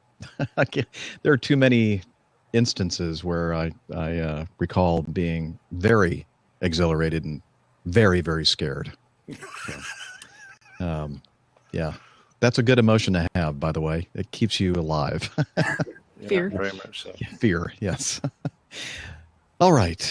Thank you, Malcolm Patterson, for your audio feedback. We're glad you're out there and part of the community. And let's continue with Stephen. He says, another Concorde story. He says, in a recent APG episode, a community member asked each of you about any personal experience with a Concorde, whether seeing one, being aboard one, or actually flying on one. Well, here's my Concorde story. On November 7th, 1974, Concorde 001 flew from Fairford, England to Bangor, Maine, in a record time of 2 hours and 56 minutes, the fastest ever east-west crossing of the North Atlantic by a commercial airliner. Concorde 101 was en route to Moses Lake in Washington State for trials to prove the efficiency of Concorde's de-icing system. The continuing flight from Bangor to Moses took 4 hours and 43 minutes, which was another record, this time for the fastest east-west crossing of the United States. Interestingly, on December 13th, 1974, the aircraft arrived back at Fairford from Bangor in the exact same time that it took to fly the outward leg, but with a tailwind, not a headwind. That happened to be my junior year at the University of Maine, 15 minutes north of Bangor International Airport, formerly Dow Air Force Base, with an 11,000 by 300-foot runway built for B-52s in the Cold War. When the base closed in 1968, it was converted to a civil aviation facility with the distinction of being the closest U.S. airport to Europe with a runway long enough to handle transatlantic aircraft. As a result, it became a stop for long-range flights needing additional fuel, whether planned or unplanned, and saw periodic Concorde visits over the years. The beautiful SST was in service. As a journalism major at the university, I was also a photographer for the student newspaper, and with that came a press card with credentials. That's right, my golden ticket to not only see the Concorde, but also be one of the select few to go aboard. I remember vividly watching 001 land gracefully on runway 33 and then taxi to the waiting crowd. Once aboard, I found the cabin filled with test equipment since the project was still in the test flight phase. But that didn't matter. I was standing in an airplane that just minutes earlier completed a Mach 2 trip across the pond. Wow. With that experience, the Concorde always held a special place in my heart. And when Air France 4590 crashed in 2000, it was like the loss of a loved one. One of my greatest regrets was not actually flying on a Concorde before it left service in 2003. As an Acme Medallion member who flew to France a few times per year, I was saving my miles for a dream flight on Acme's SkyTeam partnership between JFK and the CDG, but unfortunately the stars did not align for me on that. C'est la vie. I'm including a photograph I found online of 001 as the cabin was fitted out with test equipment. When doing that search, I also came across a commemorative stamp issuance by the Royal Post in 2014 commemorating the 40th anniversary of that record-setting flight. Captain Nick, anything you can add about that stamp or the test facility at Fairford? Tailwinds and Cavu all. Thanks for what you do and keep up the great work. Stephen Ward. Captain Nick? Well, I'm not much of a philatelist. Is that the right word? Well, this is a family show. Oh, you mean stamps? Yeah. Oh, yeah. Oh.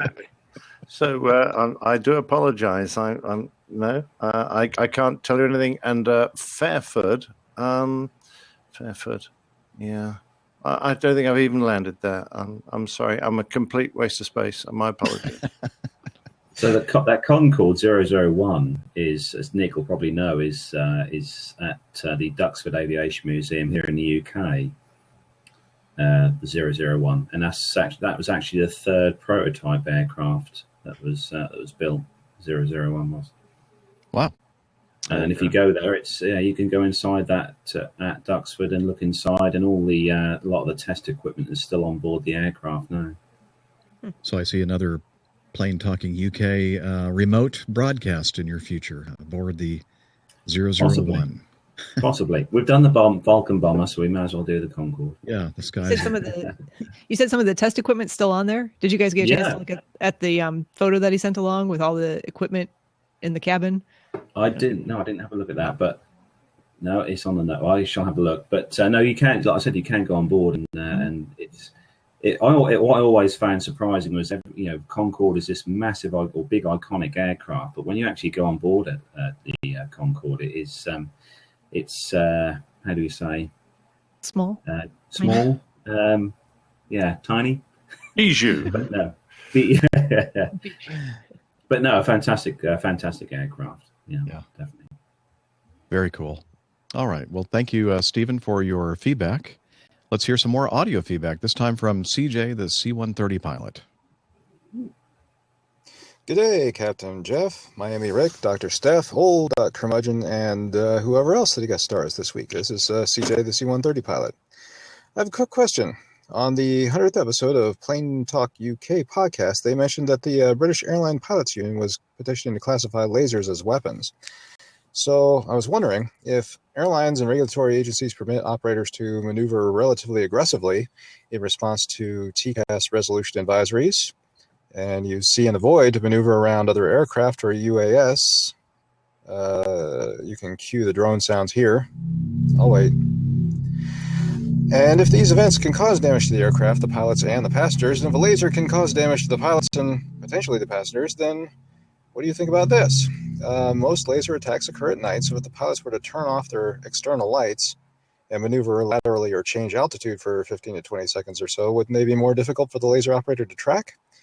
And when they do turn their lights back on again, they would be at least a mile to a mile and a quarter further away from the laser source, so maybe the laser would cause less damage to the pilots and potentially any passengers who put down their iPad to look out the window. I know, doesn't happen very often. Anyway, it was just a question I had, and I'd like to hear your thoughts on it. And also, by turning off the lights and therefore saving energy, wouldn't they be going green? Well, thanks for the great show. I also look forward to it. Yeah, I always look forward to it, and I wish all the best to you and the APG crew. Thanks. Thank you, CJ. He, in his text, he said, cue the drone and going green sound effects. So I complied. Do you pay this guy to give you an opportunity to use your buttons? No, yeah, please do not suggest that I pay anybody for their... I pay you not to send me feedback. No, I'm just kidding. So the idea about turning off the lights, well, I think that the major problem with that would be that would be against regulations. I'm not sure that would. I don't know. What do you think? I think it's the whole reason we have lots of lights on is to stop bumping into each other. And I think there's probably, if you've got guys making lights out approaches, you've got a greater risk of doing that than you have of having an incident with a laser. So I think the lesser of two evils would be keep your lights on and, hope that the police can catch the idiots with lasers. Yeah. Especially on approach, like you said, that's probably not the time you want to be. Not a lot of jinking you can do on an approach. No. Yeah, we kind of talked about invasive maneuvers. A little bit too. Yeah. Not a good idea on big jets. All right. Well, thanks for your comments, CJ. As always. Good idea, though. I suspect what will happen is we're going to start getting laser-proof glasses. That would be, or laser-proof film over the windows. Yeah. For me, that's probably the quickest and easiest way once someone comes up with a decent technology. Absolutely. Well, hey, what do you think? Do you think this would be a good time to have our latest installment of Plane Tales? Yes, can't wait. What is it this week, Jeff? I accidentally called it Pilot Tales on the last show, and nobody corrected me, which is we noticed. We just let you go. We've got a vestigial tail, don't we, Dr. Steph? Yeah. Yeah, not very big. I'm just not going to keep saying coccyx, but Jeff will continue to censor that, I'm sure. Anyway, thank you for not correcting me. So here's the latest installment of Plane Tales. Hey, buddy, can you give me a push?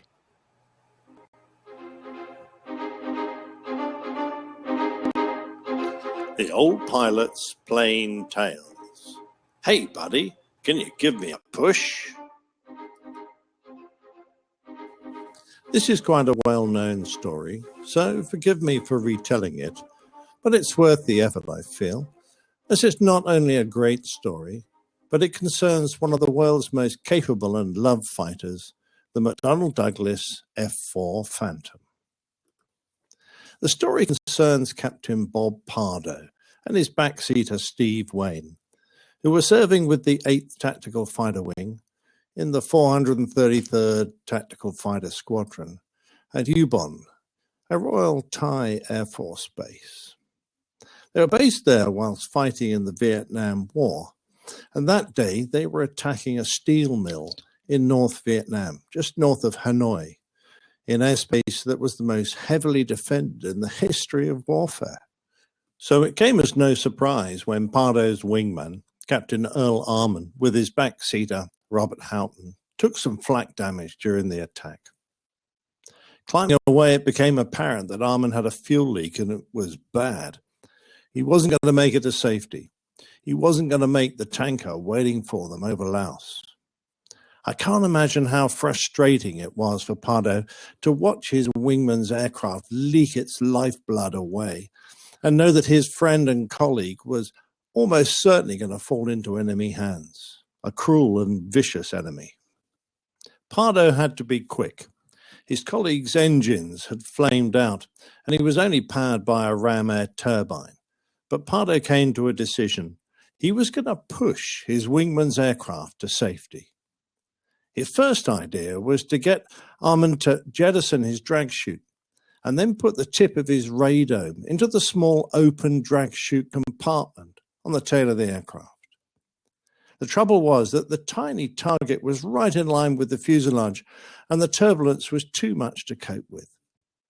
Plan B was to put his fuselage right underneath the aircraft that was now gliding and lift it with his own machine.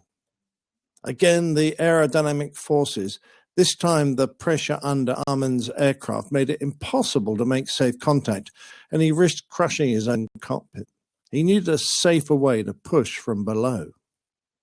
The solution was brilliant: the tail hook. Being designed to operate from a carrier, the Phantom had a substantial hook, and once Arman had dropped his, it hung about 4 feet below the fuselage. Pardo lined up on the dangling hook and jammed it into the base of his own windscreen.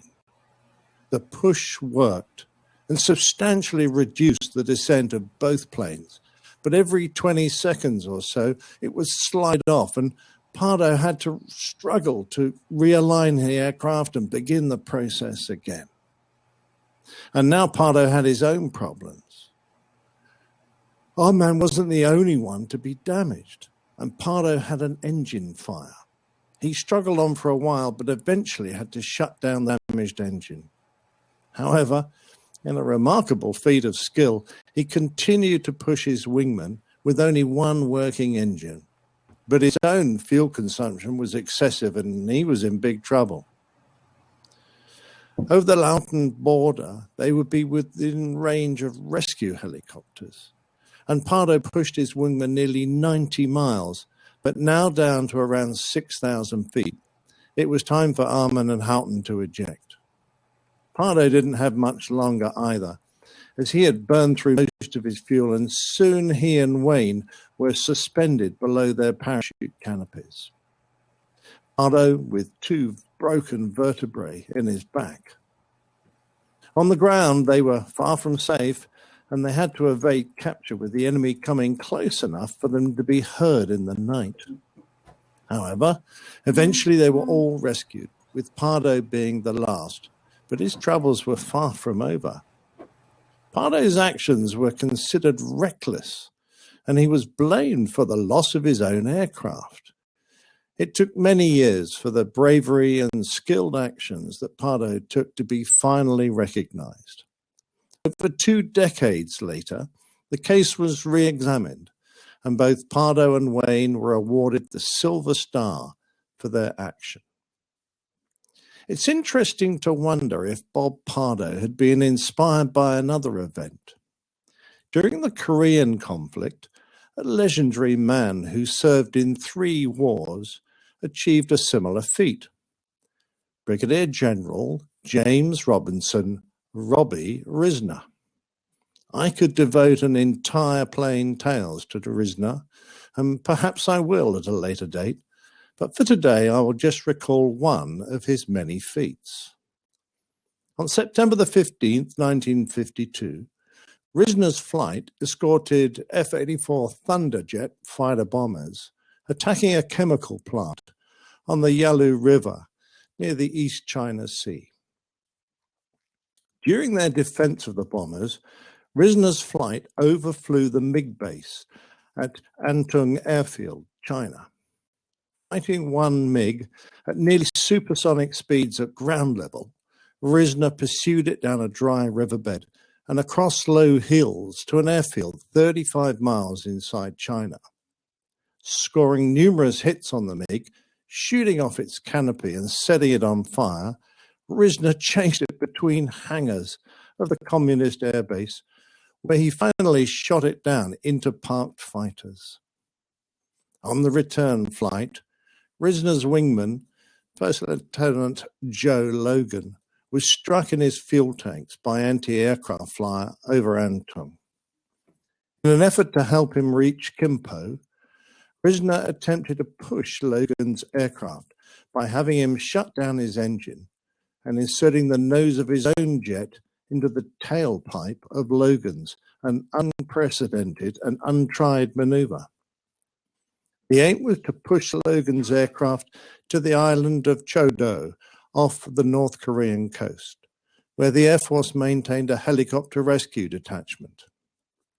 Jet fuel and hydraulic fluid spewed out of the damaged Sabre onto Risner's canopy, obscuring his vision, and turbulence kept separating the two jets. Risner was able to re-establish contact and push the powerless plane out over the sea until fluids threatened to stall his own engine. Near Chodo, Logan bailed out after calling to Risner, "I'll see you at the base tonight." Although Logan came down close to shore and was a strong swimmer, sadly, he became entangled in his parachute shrouds and drowned. Risner shut down his own engine in an attempt to save fuel, but eventually he flamed out and he glided to a dead stick landing at Kimpo. Risner's exploits led him to be twice awarded the Air Force Cross, the second highest award for valor that can be given to a member of the United States Air Force.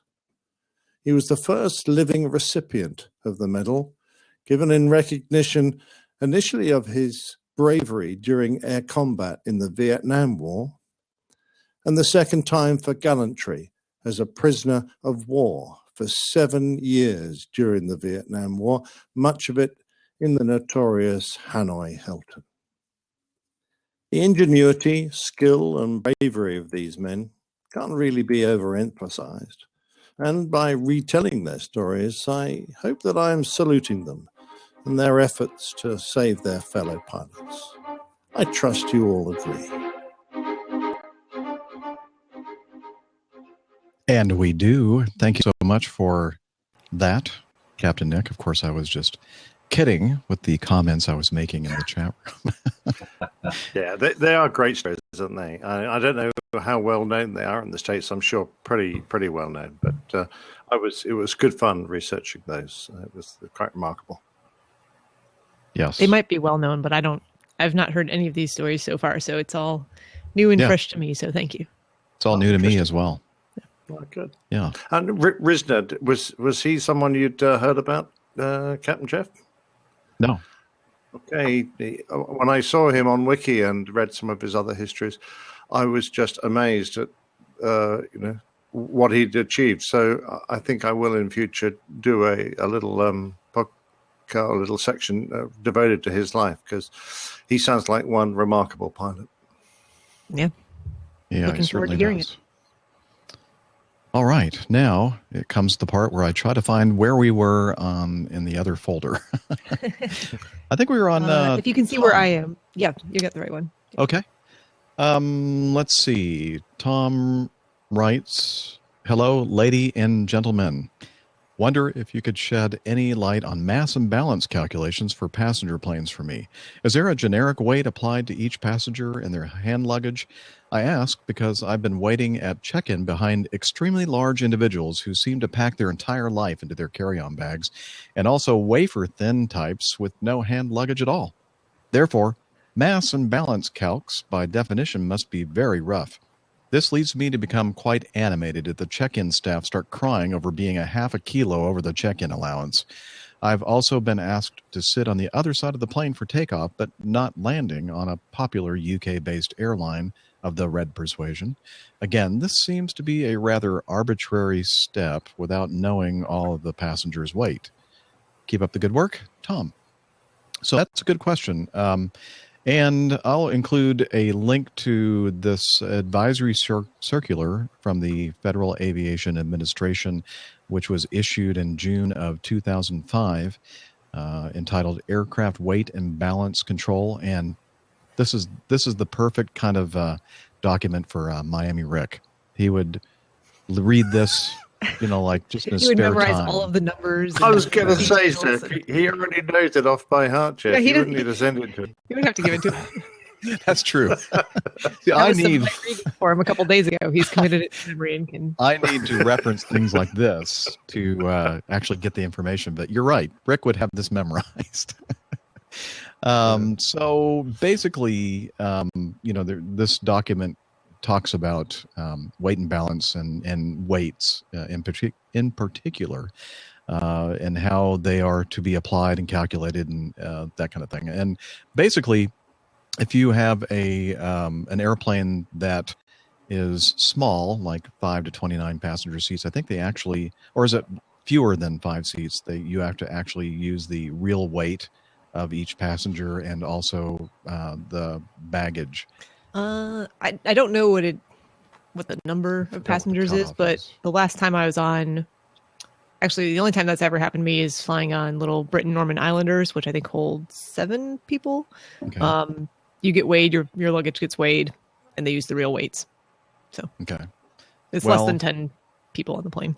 You could see that this would be kind of a difficult thing to do with a larger airplane, carrying, 100, 200 or more passengers. And so what the FAA has done, and I'm sure it's the same for, your world over there, EASA and other regulatory agencies, where you kind of use a basic average weight, and that differs between spring or summertime and wintertime. Obviously, the wintertime, that number, that figure that dispatchers or load planners or pilots use to calculate the weight of an airplane or the weight of passengers increases in the wintertime for winter coats and that kind of thing. But in general, I think the figure that we use at Acme is 200 pounds per passenger now, and that includes the carry-on baggage. I think that they actually weigh the checked baggage, and so that's an actual weight. But correct me if I'm wrong about that. What do you know about that, Captain Nick? We use standard weights, and for both passengers, male, different one for males, different one for females, and for their checked luggage. So that is the standard. And it kind of makes me laugh a bit because coming out of Tokyo, where the lovely Japanese people are quite slight and they don't travel with huge amounts of baggage, is totally different to coming out of some other destinations where the people average weight is probably much more. They carry lots and lots and lots of baggage. Indeed, there are some destinations where the difference is so great that we have decided off our own bat not to use the standard weights and actually weigh everybody and weigh the baggage because we think those figures are going to be way out. But I think that's an airline decision. But how do you weigh each individual passenger? How's that? Oh, it's a good point. Actually, I think we just weigh the baggage. Okay. I don't think we weigh the people. Actually, Neville's asked a good question in the chat room, Jeff, which is something I think you've touched on before on the show. With the MD series that you fly, Jeff, obviously the configuration is a 3 with an aisle and 2 seats. I mean, how does the weight and balance affect your aircraft? If you've got, I'm guessing it's no different at all to. It's the captain's wallet. They always have the captain sitting on the 2-aisle side, 2-seat row side, so that his wallet evens it out. Yes. Well, on the MD-80 series, with the 3 seats are on the captain's side of the airplane, and since the captains are usually heavier than the first officers, the airplane just kind of flies to a slight left bank the whole time. I love it. No, actually, you'd think that would make a difference. It doesn't. The aisle space, as you probably know, is not huge. It's like maybe 20 inches or something. And so the weight distribution really isn't affected by whether the aisle is on the left or the right or offset slightly from the center line. And I've never had a situation where we've had to ask people to, sit on a certain side of the airplane. But I've seen that happen on some of the Dash 8s. They'll ask people to move. Okay. Well, I guess maybe it's more sensitive. The envelope for weight and balance must be right. Yeah. And I don't know that they're picking out people that they think are certain weights as opposed to just looking at where people are in the seats in the aircraft and trying to balance things that way. Now, there have been a couple situations when we're very light and it's a very short flight, and we've had to concentrate the passengers sitting in the back and having most of the seats toward the front unoccupied, except for the first class, of course. They wouldn't have anything to do with having to sit in the common carriage section of the airplane, so they get to sit in the front still. But it's a very rare thing, and honestly, most of the time, the flights that I'm on, the airplane is almost completely full, almost every flight. So it doesn't really. No. That's because you're so popular, Jeff. Yeah, that has got to be it. To be fair, you pilots sit in the first class section, really. Yeah, we do. Actually, it's even better than first class. Yeah. I have a great view. Better view, yeah. The movie's lousy, though. Jeff, we do joke a little bit about this, though, because when we get our load sheets, we have to calculate those load sheets down to the nearest sort of kilo. And you would be committing the most heinous of sins were you to get airborne 1 kilo over your maximum allowed weight. Yet those weights are based on a complete guess when it comes to passengers and luggage, which makes me laugh. It really does. Yeah, it really is ridiculous. And you said it's 200 per person? Yeah, I think the average is 200. Yeah. That seems low. Yeah, it does. At least here in the United States, it seems but I guess very low. It just kind of all evens out. Yeah. But I can tell you, occasionally we'll do flights that have a high concentration of military people, and they have all their duffel bags and a lot of heavy equipment that they carry with them. And in that case, the load planners use a higher weight. Figure. And but I'm sure, Captain Nick, you've noticed occasionally you'll be flying an airplane and you're supposed to have a certain amount of performance, and you're supposed to be able to make a certain altitude, and you notice that as you're climbing up, you're kind of struggling to make the altitude, and you're thinking, you know what, this airplane is heavier than they think it is. Well, yeah, I think for us, we tend to notice on a long flight when your fuel consumption is just a bit higher than you're expecting. You're going, why the hell is that? And then you go, okay, well, we've just got airborne out of, I don't know, somewhere where they carry a lot of hand luggage. Then you go, oh, yeah, okay, it'll be the extra 5 tons of hand luggage we carry. Right. So, yeah, in that case, whenever I see something like that, I realize that, okay, the airplane is trying to talk to me right now, telling me, you may think that I'm this weight, but I'm actually heavier. And so that's when I say to air traffic control, hey, we'd like to take this altitude instead, and just to make sure we have a adequate margin. And then sometimes coming in for landing as well, you use the weight at which you think you are operating, and you kind of just doesn't feel exactly right. It feels maybe a little sluggish and a little heavier, and then you go, you know what, let's bump it up a little bit, the speed, just to keep an adequate margin. And of course, if you have a angle of attack indicator, that will give you a safe operating envelope, regardless of what the weight is or what you think it is. Well, and the Airbus is very good at calculating its own weights, not necessarily based on the weights you put in, but on what it thinks it does. And I think the old dinosaur, I don't know about Rick's 777, but the old 747, didn't they used to have weight sensors on the gear so they could actually read the aircraft's weight from gauges on the undercarriage? There have been airplanes at various points, and I think the L-1011 had a system like that early on. But and I think it was one of those options that the airline could opt for, which would actually Death Star. Yes, the Death Star. I was just holding up a model of a Death Star. Oh, okay. I wasn't looking at the video, so yeah, there you go. It's quite beautiful interesting airplane. video. Jeff, you want to take a look every now and again? Yeah, well, I'm looking at other things. I've got all these things I got to look at. All you guys have to need do an is sit extra there and screen. stare at Come on, you need another monitor.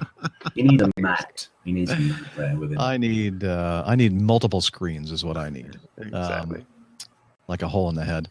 Okay. So anyway, yeah, there have been airplanes at points where they've installed these systems on the struts, which could determine the actual weight of the airplane. I'm not sure why they took them out. If it was a maintenance issue, a cost issue, or perhaps the airplanes were consistently heavier than what they really thought they were, and was like, we don't want to know this, so let's take those things off.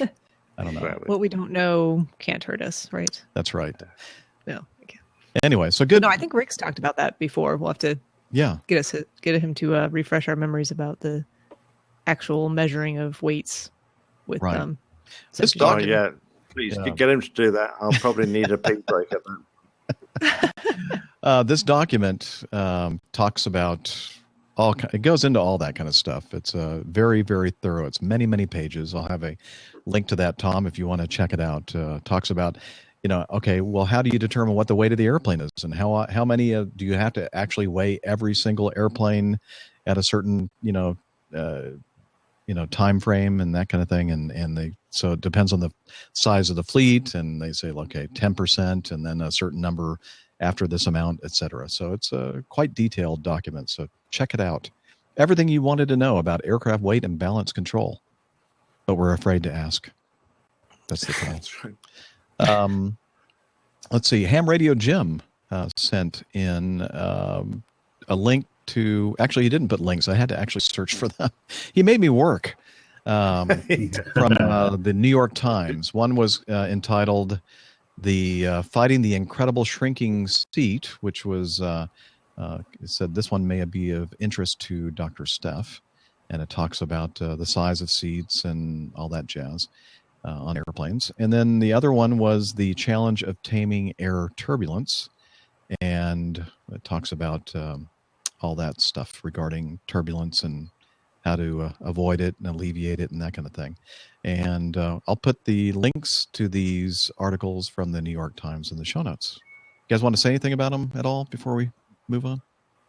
Just real quick. I read through this before, and it was, if you just look at talking about the seat sizes, what the seat dimensions were prior to deregulation. So back in the 70s and before, it was 18 inches wide on the seats, and now they're down to 16 and a half. So that's a good inch and a half. But everybody's gotten smaller over time, right? Everyone's gotten smaller over time, so not a problem.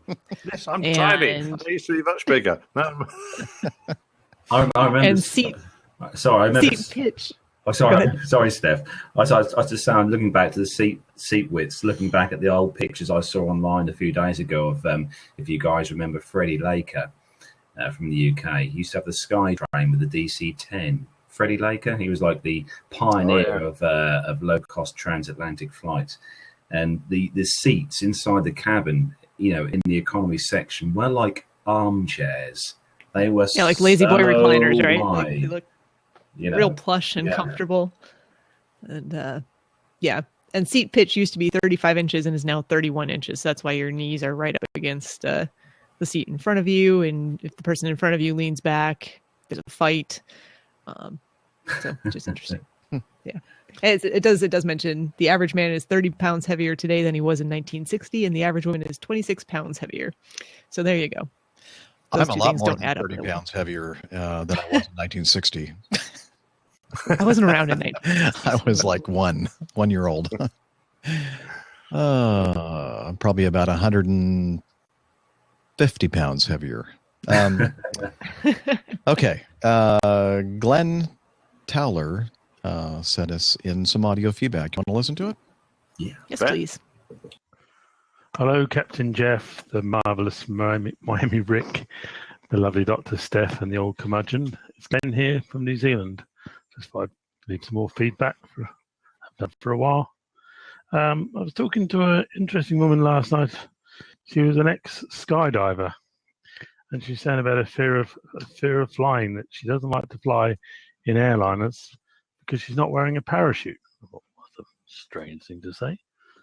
but then of course I thought of this lack of trust that some people have of airliners, and of course you can't just open the door and jump out if something did go wrong. But it was just, I suppose it's the basis of a lot of fear of flying. As pilot Pip Hank said once, that it's all to do with trust. That a lot of people don't like putting their trust into the systems, the computers, the engines, because they have no control of it. It's not like driving a car where you've got control over the car and everything that happens and on the road. Of course, you got to trust other drivers not to be stupid, but it's just an interesting thing to say from someone who could throw themselves out of a perfectly serviceable aeroplane that was kind of scared of flying. So anyway, just an interesting thought that I thought I'd share with the class.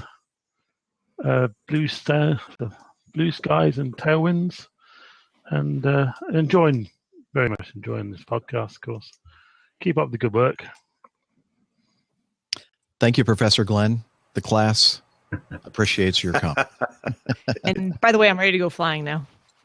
Yay. Retrieve some equipment during the audio Dr. feedback. Steph is ready to fly on an Airbus. Well done. She has her parachute packed. That's right. Yeah, I don't blame her. Are you going skydiving today? No, I'm not. Oh, I'm actually okay. I'm on call. Not a good idea to. Probably not. Yeah. Now, I have a question, Steph. Do you pack those chutes yourself? Yep, I do. Sometimes. Okay. Sometimes I pay the packer to pack it for me, depending on how much time I have. Kind of pay the packer to pack the packer. Yeah, exactly. That's a tongue twister for you. So. We had a guy at our club a couple of weeks ago who whilst I was on a lesson, he came down from a jump, and he was white as a sheet. He was only a young chap in his early 20s, and his main chute had failed, and he obviously had to pull the secondary chute. But I've never seen someone look so white as a sheet in my life. He was rather pale, but scary, I'd imagine. Yeah. It's something I'd like to try, though. I definitely want to try a parachute jump.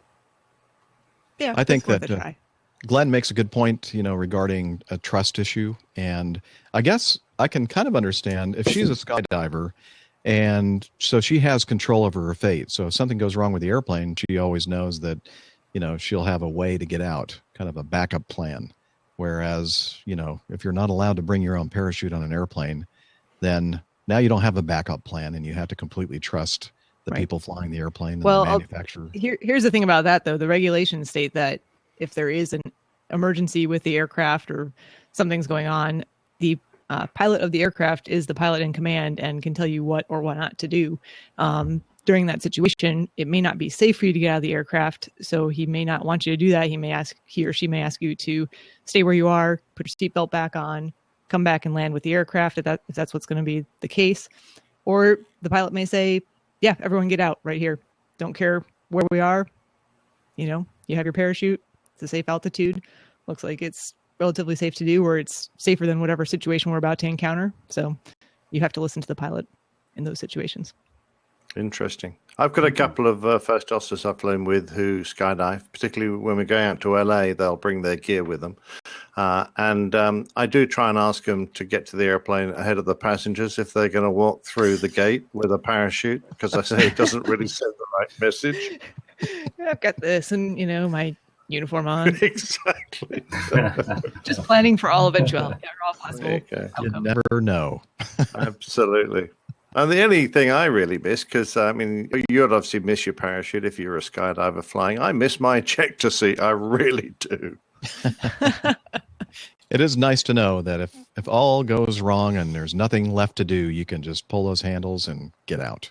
That's right. And then you go up to Mr. Martin Baker and collect your tie, and, that's it. Yeah. Mm-hmm. All right. But I'll add one other thing there, too. It's interesting how many times I've been on the airplane making a skydive, and there'll be a tandem student there who is not only making a skydive for the first time, but it's their first time in an airplane. Oh. And I've seen that multiple times now. I'm like, this is the first time you picked to get on an airplane was to jump out of one? That blows my mind. I don't know how people do that. So have you ever done a skydive, Jeff? No. No. I've done parachute landing fall training in the Air Force and like one of the towed, only up to maybe 300 or 400 feet at the most, and then they let go of you, and then you have to do a regular parachute landing fall with a military round parachute, not the kind that you can pull and Yeah, these fly very much like a it's a wing, so you can stop your your downward velocity and transition to just horizontal, and then the goal is to stop all of that and tiptoe land and walk away, and they land very nicely. What they gave us for our ejection seats, basically, they said that it's like jumping off like a 10-foot wall or something.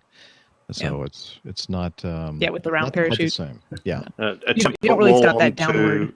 Onto spikes, metal spikes, in a pond full of alligators. Yeah, exactly.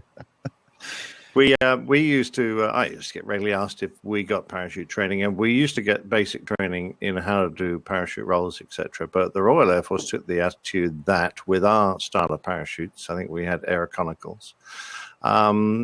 There was about a 50% chance you would get injured on your first go. And for the next 5 jumps, that would actually increase until your knowledge began to have a real effect. And then, obviously, it would go down. So they said, we don't actually want to injure our blokes practicing. When they do their first landing, it'll be when they eject from their first airplane. Because they reckon that was probably going to reduce the number of injuries in total. Yeah. They're probably right. Yeah. Mike in the chat room says, are any of you pilots nervous passengers because you're not in control of the airplane? Well, I haven't flown with Jeff yet, so I don't know.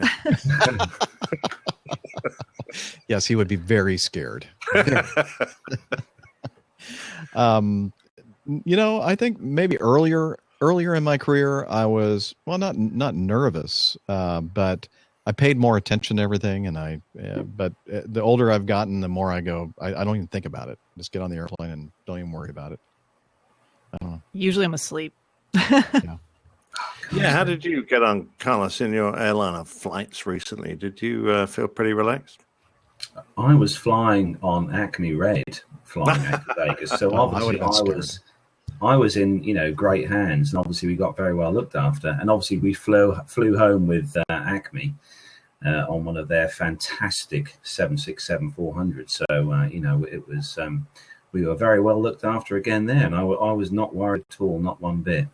I think the only time that I've ever thought things were a bit dubious was when we were in Mali in the Maldives, and on a seaplane, and both the pilots were bare feet flying the de Havilland Sonata. Nice. Sound like my kind of pilots. To answer Mike's question, not that I'm nervous if I'm not the one who's in control, but I very much, and it's just the way that I am, I like to know what's going on all the time. And it doesn't make me nervous not to know and see exactly what's happening, what's going on. And I can get over all of that. But I'm trying to think of the right word for, it's not anxiety. It's not nervousness. It's just, I don't like that. I don't like not being in control, but I've learned to get past that, because you can't always be in control of every situation. So you can try. Goes back to what, Glenn was saying in his feedback about the trust issues, and at some point you have to be able to trust what are people doing, especially if they're professionals, and you can't account for everything that may or may not happen in the future, but yeah. Yep. That's all I have to say about that. All right. Moving on. Gary says, great app. Thank you, Gary. I agree. Our app guy, Paul Whittle, has done a fine job with the Android and iOS apps. And if you haven't downloaded yours yet, please do by going over to the show notes, and a couple nice links there you can click on and download the app. He said, how about a meet up at Oshkosh this summer? Gary, I don't think so, because our big meetup this summer is going to be in, I was going to get that sound. Farnborough. How'd I do? Yes. Farnborough. Very good. Farnborough. Farnborough. Farnborough. Farnborough.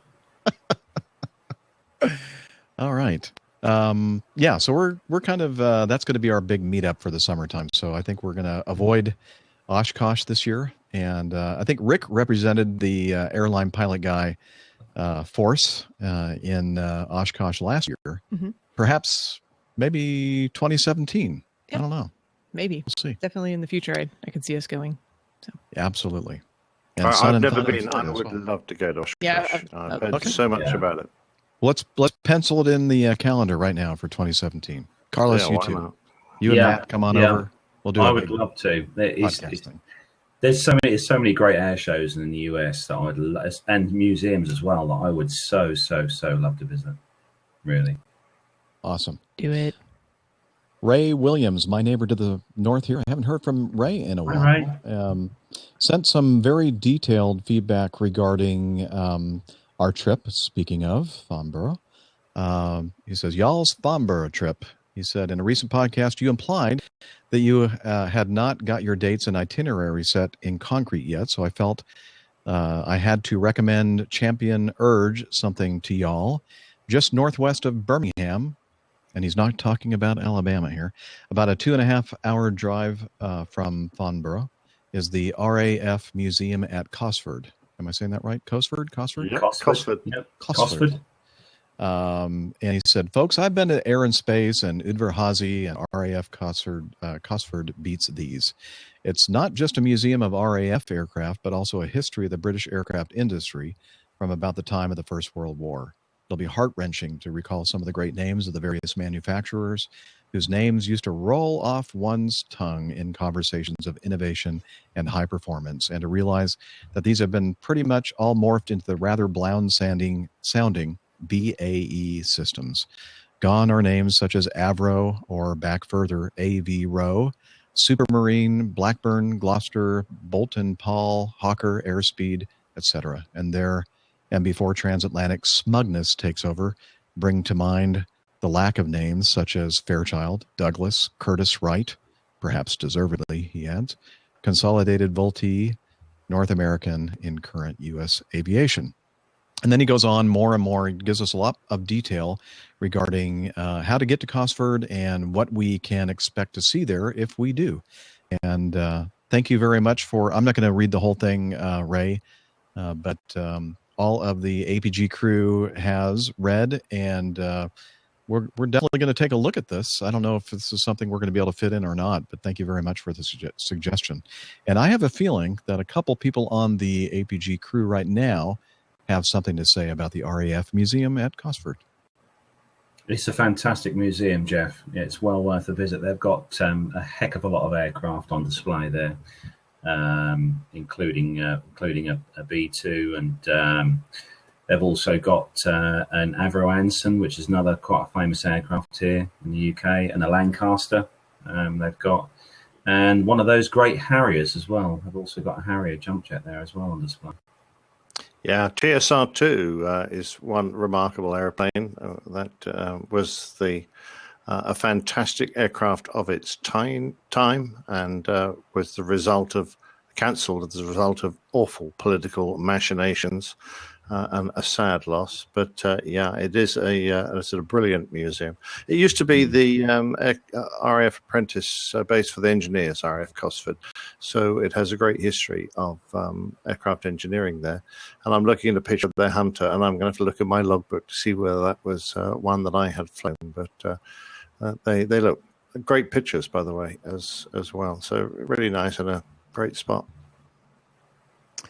Excellent. Well, thank you, as always, Ray, for your feedback. By the way, Ray was the guy who was instrumental in the first and only Atlanta APG meetup. We went over to the DeKalb Petrie Airport, and I hope to do that again sometime soon. That'll be a lot of fun. Oh, yeah. Can I come?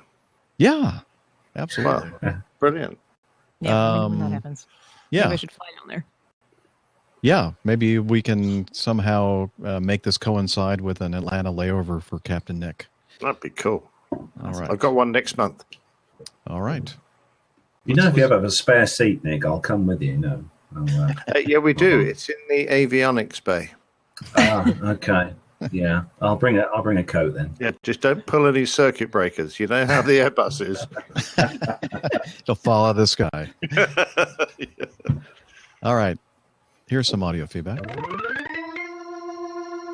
This is Dingus McGee, the surly old sim guy. And this is Eugene Wanker with the APG Fact Checkers. And this week, some probing questions for Captain Smarty Pants Miami Ricketts regarding parasite drag. Number one. Number one. In APG 208. Or APG 208 decimal 5. Of course, having a parasite is a pain in the butt. What? It's 2016. There are antibiotics out there, for crap's sake. And number two. And how the hell do you see whether a parasite is in drag without a microscope? Dingus. Just do number tree. They say tree like ATC bingo. But damn it, Eugene. Number three. And even if you could see in a microscope, how the HE double hockey pucks could you tell if it was in drag, especially if it's wearing really well-applied makeup and designer dress? Dingus. I think Captain Rick was trying to talk about parasitic drag as opposed to induced drag. Damn it, Eugene. I'm trying to do a professional recording here, and ain't nobody going to induce me to wear fairy stuff. No. Aerodynamic parasitic drag as opposed to aerodynamically induced drag. Oh. Never mind. Four? Yeah, 4. Number 4. Answer me this, Mr. Smarty Pants Captain Ricketts. How and when does the nose wheel gear downlock pin of the Q400-8 or a T7 for that matter get back in the cockpit? This is the surly old simmer guy. And I'm Eugene Wanker. We're the APG Fact Checkers.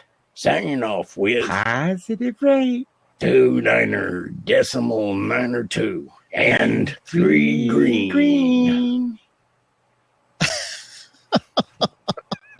That was brilliant. Oh, dear. Dingus McGee and Eugene Wanker. We now have official APG Fact Checkers. Not fact, but FAK. We need those guys to send us feedback. No, there aren't. No, there aren't. Sorry. You can't have I them. love them. They're absolutely brilliant. And we look forward to the next installment of the APG Fact Checkers. just stay away from me, guys. I think you're next. It's too bad that On the Captain Miami Smarty Pants Ricketts wasn't. I like that. Captain Ricketts. I'm going to have to call him that from now on. Yeah, that's a good idea. All right. Let's see here if I can figure out where we were. Nick writes or sent us a link to the article regarding United Airlines CEO Munoz has returned after 5 months off for after his heart attack. So I know this is kind of old news that was sent back in the earlier part of March, but just wanted to mention that. We'll put that link in the show notes regarding the fact that he is back, and that's good to hear. Big Data Ken, again, he sent a link to a YouTube video, which is something you got to watch. It's pretty amazing. You know, we talk about drones and collisions or potential collisions with drones. Well, in this video, it actually shows a collision between a drone and a jet ski. Yes, the jet ski is in the air, and I guess it's some kind of a professional jet ski competition or something. And I guess the drone was hovering above the water, taking in all the action, and this jet ski driver actually makes contact and takes out rather well this flying drone. An expensive drone at that. I think it said like $3,000. Wow. Oops. Along with the camera and everything else. Yeah. Yeah. And Ken says the first documented mid-air collision with a drone. Right. I hope the photographs he got were worth it. Yeah. Yeah. I hope so. All right. Thanks, Big Data Ken, for that. We were talking about delamination of composite structures. Talking about, we know what happens, when you have aluminum skin and deformation and that kind of thing. But how in the heck do you figure out whether or not the composite structures that we're seeing more and more of these days, if they are compromised in some way? And this is from Zach, and he says, "Hey, crew, just got into the show recently, and it's right up my alley. So here's some feedback regarding the All Feedback episode 208.5. I forget if it was Jeff or Nick who brought up testing for delamination in composite structures, but the easiest way we, airframe and power plant mechanics, do it is simply by tapping the surface that has the suspected damage with a coin. Obviously, this is only for small areas, but it's a reliable enough method and very easy to do. Luckily, I have a special coin available to me, my grandfather's lucky 1922 Silver Eagle, although, pessimistically, I can envision this thing disappearing into the bilge of some aircraft at some point. Anyway, carbon fiber or fiberglass parts that are structurally sound make a nice, crisp knocking noise when tapped. And anything delaminated or with internal damage to the honeycomb structure will make a very distinctive thud. Like I mentioned earlier, this is good only for smaller areas in practice, and other methods like the hilariously expensive X-ray inspection are used for large components. That's about it. Take it easy, APG crew and listeners. And again, that's Zach L. So thank you, Zach, for that. So they just go around knocking with a coin. Absolutely. Just hope that his 1922 Silver Eagle is actually made of silver and not of lead, because otherwise you'd be snagging all these airplanes going clunk, clunk. Hey, this bit's broken. This bit's broken. Good point. Well, he didn't mention what type of metal the coin has to be. No, he didn't. There's no specific. I would suppose that it has to be just something hard, but yes. Okay. Paul in Florida. 35 years ago, I flew gliders in Vermont, but these days all I fly are simulated aircraft like the Embraer 175 and the Pilatus PC-12. I like the smaller aircraft like these because they can get into interesting places that the really big iron can't, but they can fly high and fast enough to actually get somewhere. My favorite for dramatically beautiful is the instrument approach to, is it Sion, Switzerland? Or Zion? I'm not sure. It's Sion. That's Lima Sierra Golf Sierra, with its 27 nautical mile final approach at a 6-degree angle down a mountain valley with 5,000-foot granite walls on both sides. Hey, wait a minute. Was that where you were, Captain Nick, when you ran out of airspeed and ideas? Could well have been. And then with a manual jog to the left at 5 nautical miles from touchdown. This is especially interesting when there is patchy fog or winds over the ridge crests. I'd be interested in hearing the panel's favorite dramatically beautiful approaches. All right. Oh, we don't have any. I'll go. No. Well, all right. I'm just trying to get think the boring places nowadays. Well, the approach to 09 is lovely when you come into my flying school. You fly over a lovely field full of solar panels. Oh, that is beautiful. It's going green. Dramatically beautiful. It's going green, yeah. Oh, where is it? Come on, Jeff. Oh, I got it. Hang on. I do need more screens. That's for sure. We're going green.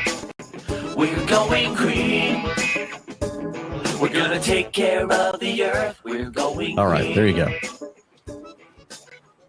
I guess the prettiest I used to do was a departure out of Vancouver, I think to the north, where we always used to get airborne around the time the sun set. So you'd be flying into a beautiful setting sun, just creeping over the water there, and then turning right up across the Rockies. It was fantastic. Vancouver is beautiful.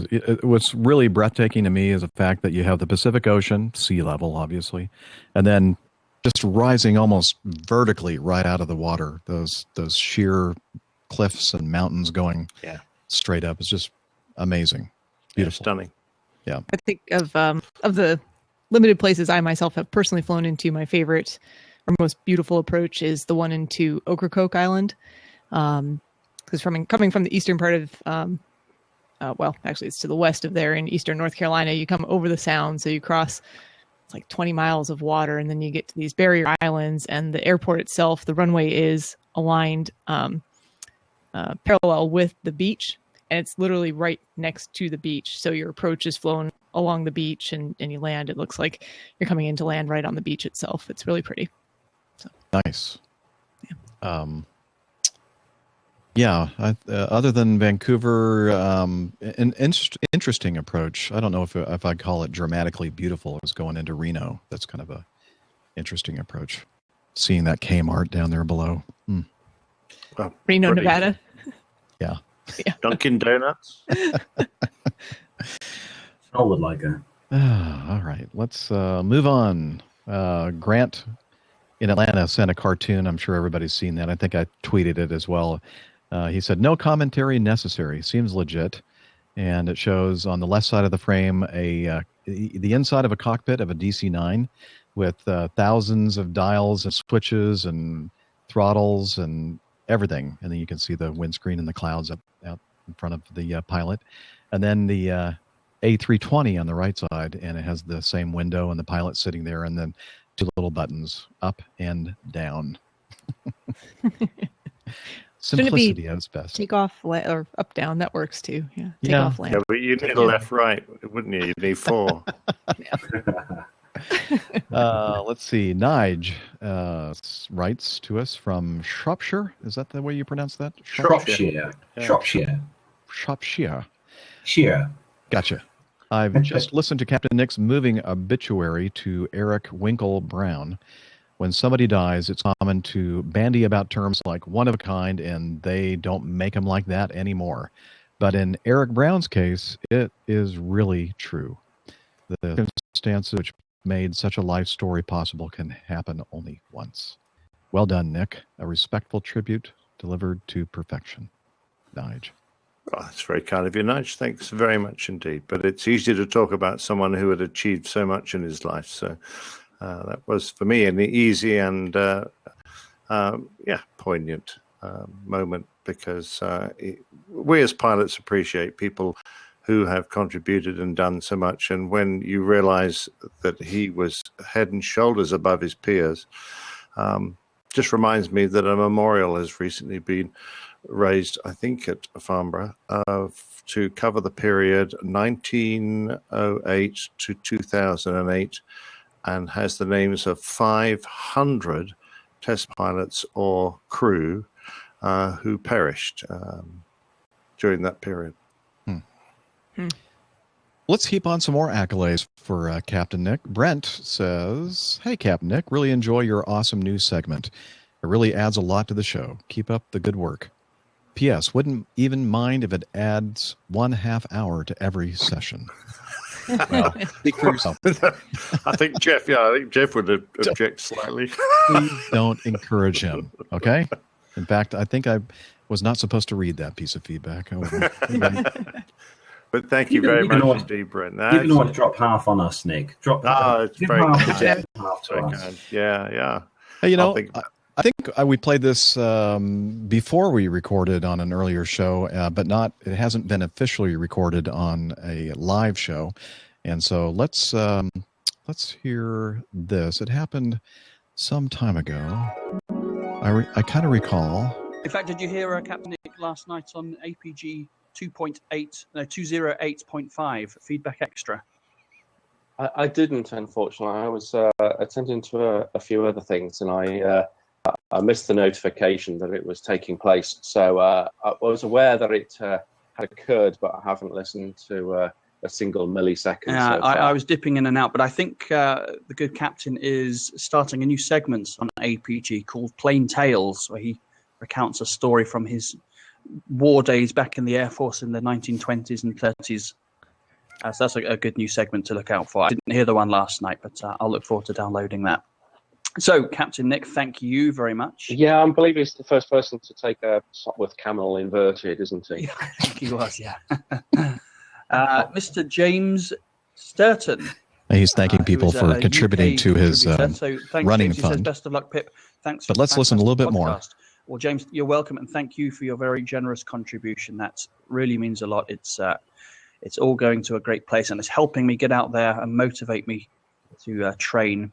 This is the most interesting. Chris Elrod. Interesting. I don't think you're in the UK, Chris, but thank you for your contribution. He says, I was turned on to your podcast from APG. Great show and keep up the good work. Good luck in the race and best wishes. Chris, I'm so pleased that you were turned on. I'm not entirely sure who over at APG turned you on. Probably Rick does it for me, but I don't know who it was for you. Maybe Steph, maybe the old boy Jeff. But thank you very much for being turned on and contributing to the Marathon Fund. I appreciate that hugely. And then finally, we've got... Okay, that's enough. Excellent. The old boy Jeff. That's what your name was. Old boy. So I think very enlightening from Pip there. Yeah. Yeah, the interesting thing there that I took away from all that is that apparently Rick does it for Pip. Yeah. And we're very glad to hear that. Anyway, so bottom line, the Plain Tales is a big hit. So thanks everybody for your well comments. done, Nick. Please, no more encouragement for Captain. Yeah, well, I'm willing to accept any suggestions, by the way, of suitable plain tales, preferably ones that other people may not have heard about. So if you know of a little story that back in history that needs retelling and you think would be an interest to the community, then please let me know. This will all help for research for Captain Nick's book.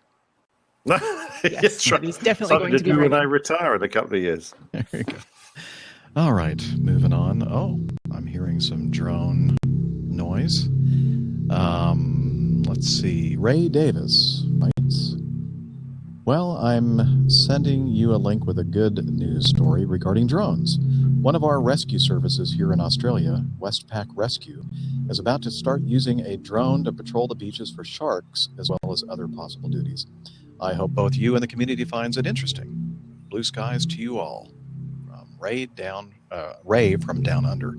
And then he sends us a link to this article about using drones for good things like spotting sharks. Sounds like an appropriate use. Yeah. Yeah. Well done, Ray. Yeah. Let me turn that. So are they going to use Reaper drones with Hellfire missiles to take out these sharks or what? Well, I mean, that would be the minimum equipment you'd want for sharks. Yeah. Yeah. All right. First Officer Jeff sent in some audio feedback. I don't even think I've listened to this yet.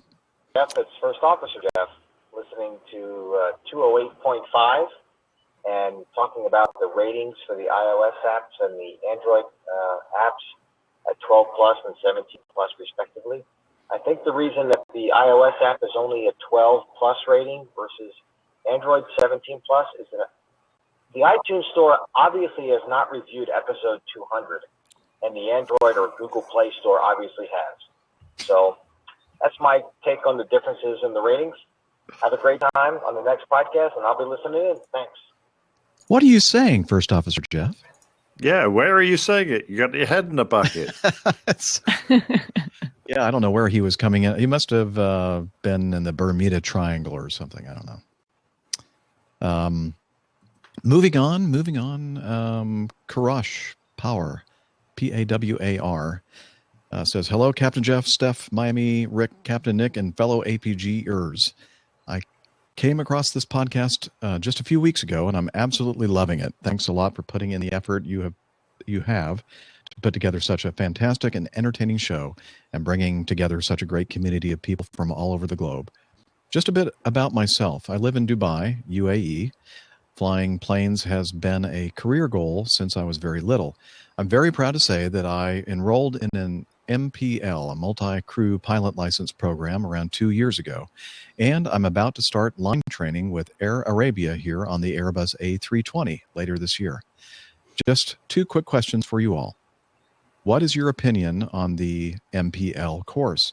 Do you think pilots coming through this, as compared to the conventional way, lack certain skills due to the fewer flying hours on light aircraft? And if so, what would they be? And the second question he asks, I've been quite keen on aerobatic flying and probably taking it up at a later stage in life and performing at air shows. What are the requirements to do so in terms of age, qualifications, and will I be able to pursue it after retirement from the airlines at 60? That's all for me for now. Look forward to speaking to you again soon. And again, this is Karush. Well, let's see. The first one, what is your opinion on the MPL course? And my 2 cents worth, I can see why many countries have implemented this style of training, and I know that a lot of airlines are implementing it as well because it provides a steady flow of people into the right seat of their airliners.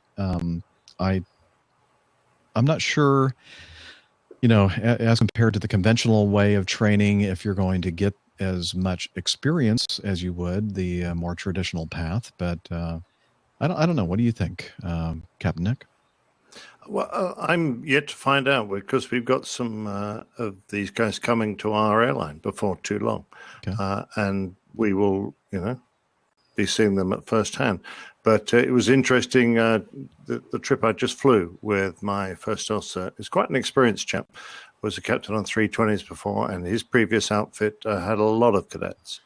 And he was not as confident as most of our trainers are about how easy they will find a life or converting from their training into life on a long-haul airline.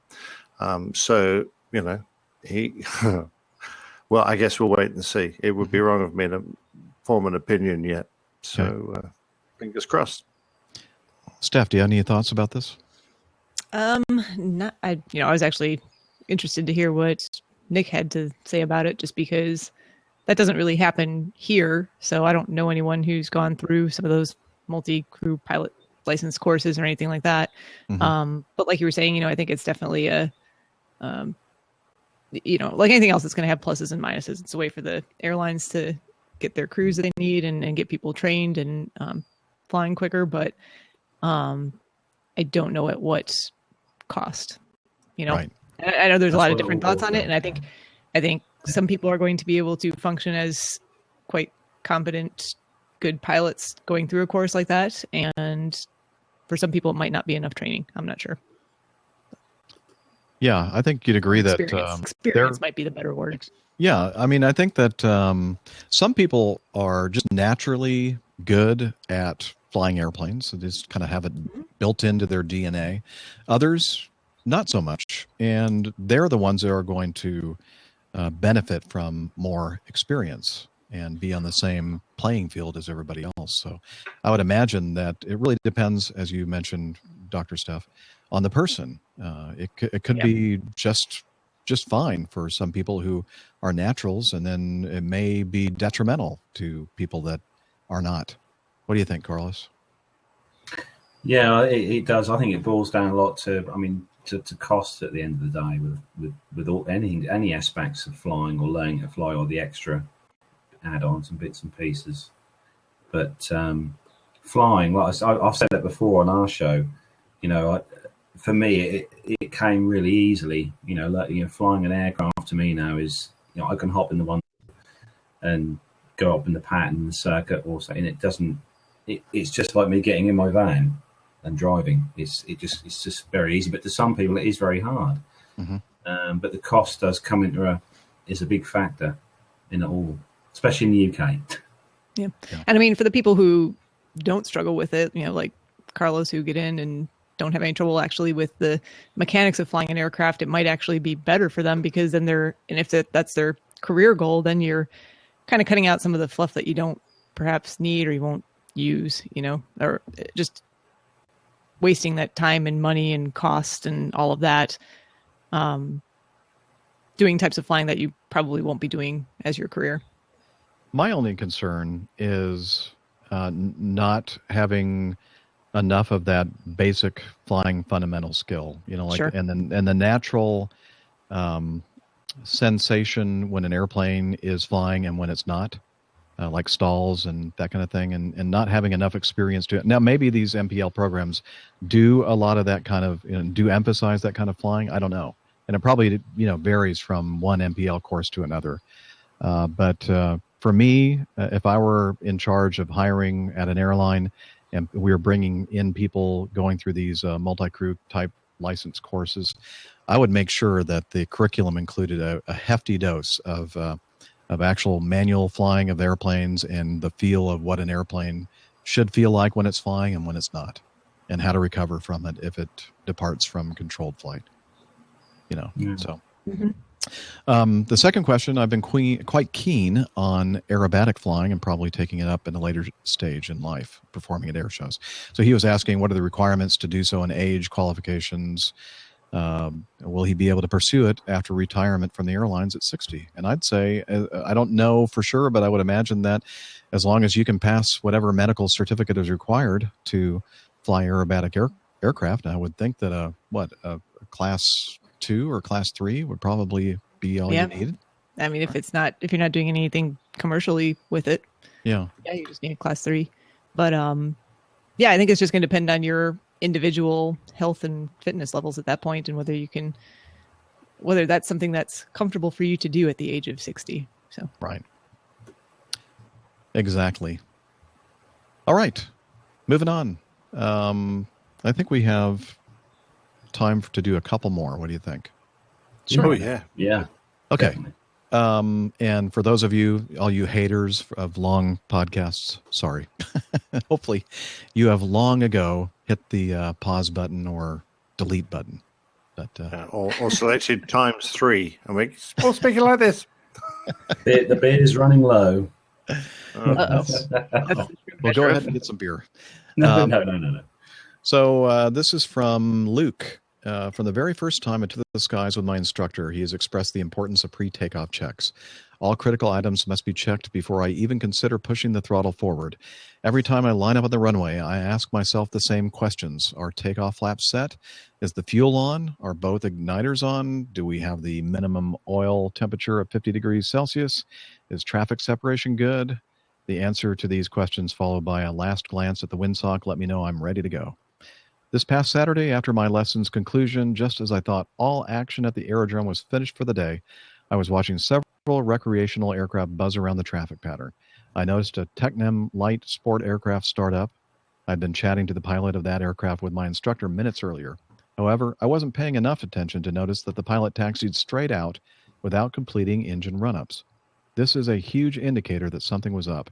I personally would not feel safe flying an aircraft I had not completed run-up checks in. And believe, I'm sure you guys will agree, that skipping the pre-flight engine run-up is just reckless and plain stupid. As he lined up on the runway, I turned to watch the takeoff roll. The pilot fully opened the throttles without hesitation, and the Tecnem began rolling down the grass strip before lifting off into the air. Around 50 feet into the climb, the engine whined, and the prop came to a standstill. Instead of immediately lowering the nose, a practice that has been ingrained into me since my instructor started EFATO training with me, the pilot held the nose attitude high. His speed bled off quickly, and he stalled 15 feet above the runway's surface, falling like a rock. He landed so hard, I thought that the aircraft's gear would be damaged, but he promptly restarted the engine, backtracked down the runway, and took off again. This was the first abnormal situation I'd ever witnessed. I found it quite an eye-opener. He forgot to turn the fuel taps on. An innocent mistake, I suppose, but a mistake that should never be taken into the air, ever. The engine was running on residual fuel in the lines, and if there was much more, I doubt the outcome would have been as benign. There were so many opportunities for this near accident to be avoided. If he'd done his run-up checks, the fuel would have been consumed before he'd left the apron. If he'd used a checklist at any time before he started the takeoff roll, he would have realized his mistake. And if he'd lowered his nose attitude, he wouldn't have stalled. I can now see that for an accident to occur, so many variables must all be correct. Everything must line up perfectly. But I can also now see how sudden and unexpectedly things can go wrong, and there's no doubt that I will be that little bit more vigilant on my next flight. Overall, it was an invaluable situation for me, along with all the other people who witnessed it, including, hopefully, the pilot himself, to learn from. He was lucky to get away without totaling his airplane, or worse. Hopefully others can learn from his mistakes, making aviation a safer pastime for all pilots. Thanks for taking the time to read this long and possibly boring feedback. No, it wasn't at all, Luke. I hope I didn't put anyone to sleep. P.S. Just thought I would let you know that I've now passed all of my exams and am now gaining as much experience as I can before I take my flight test check ride, which hopefully won't be in the too distant future. Thanks again for the amazing podcast, but more importantly, the great community that has been built around it. Luke. And I couldn't agree more, Luke. That's really the strength of the show. Not the APG crew, it's the community. So, and thank you for, helping us or letting us into your experience with that other pilot who was a little bit too much in a hurry to bother with pre-flight checks. Very important. Very important. Yeah, absolutely. Yes, great feedback, Luke. Good reminder not to get complacent in those things. It's one of them things we're taught from an early stage when you're learning your PPL here is your pre-flight checks and everything. You have a flip chart pad on the Cessna 150 which you can go through with all the checklists on. And the trouble is, I've done it in the last couple of times. I've done it once and I've forgotten to set my DI compass. And you take off on the runway, and it's one thing off the checklist that you just pass because it's ingrained in your head. You think you know it all, but you just don't. And and you take off and you turn onto a heading, and you think, oh, I'm not in the right place here. And then you look up, So checklists very important. And that's a good point because I think it said don't become complacent, but it is something that becomes more problematic perhaps as you become more familiar. You say, oh, yep, I know this. But if you get distracted even for half a second and you skip one thing and your brain doesn't realize, hey, I missed this one thing, that one thing could be really important. When you talk about the holes lining up, the Swiss cheese lining up, if you put enough of those things together, then you get bad outcomes. So yeah. Checklist discipline is hard to adhere to, and sometimes the more experience you get, the harder it becomes. Because you think you know it, you think, and you let yourself down. The first accident I ever saw was of an aircraft who had made one attempt to get airborne, and the guy didn't like the speed he was getting to, so he aborted that takeoff and taxied back for a second go. And I don't know what he thought was going to happen on the second go that didn't on the first. But he did get airborne. However, there was a line of small trees at the end of the runway, and in his efforts to get over them, he stalled, and that was the end of him. And his pilot with him, who was on one of those 30-minute taster flights, his first ever go before he was considering starting flying training. So the instructor killed not only himself, but his potential student. Very sad. Is there a system, Nick, on the Airbus where your checklists, you have to physically tick them off after you've done them, otherwise the aircraft won't, it won't go anywhere? No, there are essential items that we have to have configured, so that if you try and get airborne, say with the flaps in the wrong place or the trim not set, that sort of thing, which is obviously vital, then you will get a warning, but that's not a checklist, although it effectively works as one. So it stops you getting airborne in the wrong configuration. Yeah. Complacency is a big killer, and I've heard this stated several different times that the most dangerous time for a pilot is after they have gotten their private pilot's license in that first 100 to 500 hours after that point, because you have this certain confidence in your abilities, but sometimes you overestimate your abilities, and that's when you get in trouble. So that's me. So I need to be careful, wary of that. Yeah, exactly. Just quickly, Tim Van Ram, he says, APG crew in this bizarre and unprecedented political season, I think I'll stay away from bringing up actual politics. Good. Good idea. Thank you. Let me just adjust my hair. Yeah. Instead, just share this really cool YouTube video that tells the story of Mr. Personality's personal Boeing 757. It is a good little documentary about the Trump 757 and the pilot, the pilots of such airplane. And so I'll put a link to that YouTube video in the show notes so you can all watch it as well. And finally, I think we'll end with some audio feedback from Pilot Pip. Hi everyone, it's Pip here with a question for Steph actually. Sorry about the background noise. I'm just out on a run at Nice Airport. I thought you might enjoy some of the ambience of the airport. Just standing by the perimeter fence, watching all the comings and goings. There's an absolutely beautiful aeroplane just sitting across from me. It's a Gulfstream G650, one of the sexiest looking airplanes out there. I think it's sex on wings. Really nice looking airplane. But just out for a run. Not really feeling it today. Listening to APG, and I thought I'd just stop and take a break and send you a question. As I say, for Steph, question for Steph. I wondered, Steph, if you'd ever thought about becoming, perhaps in your spare time, an AME, an aeromedical examiner, one of those doctors we have to go to once a year to get ourselves checked out and prodded and pricked and probed. I wondered if there's something you'd ever thought about doing in your spare time, or even if it is something you can do in your spare time. I know my AME, my doctor is a full-time AME, although he does some part-time work as an anaesthetist. But maybe you can do it the other way around. Maybe you can be a full-time back doctor and a part-time AME. I wonder how rewarding or stimulating it is from a job satisfaction point of view. But I know financially it can be very rewarding. I know my AME, he's like a conveyor belt. He has pilots coming in and going out in a constant stream, and at £300 or £400, maybe $500 a go, I know he's making a lot of money out of it. And I like him that way. For me, I want, from my doctor, I don't want an in-depth, detailed inspection every year. I just want to go in, get my medical, and get out again. I don't want to know all the gory details and what's wrong with me. I know other people are different. Anyway, I wondered if there's something you considered, maybe something you might be interested in.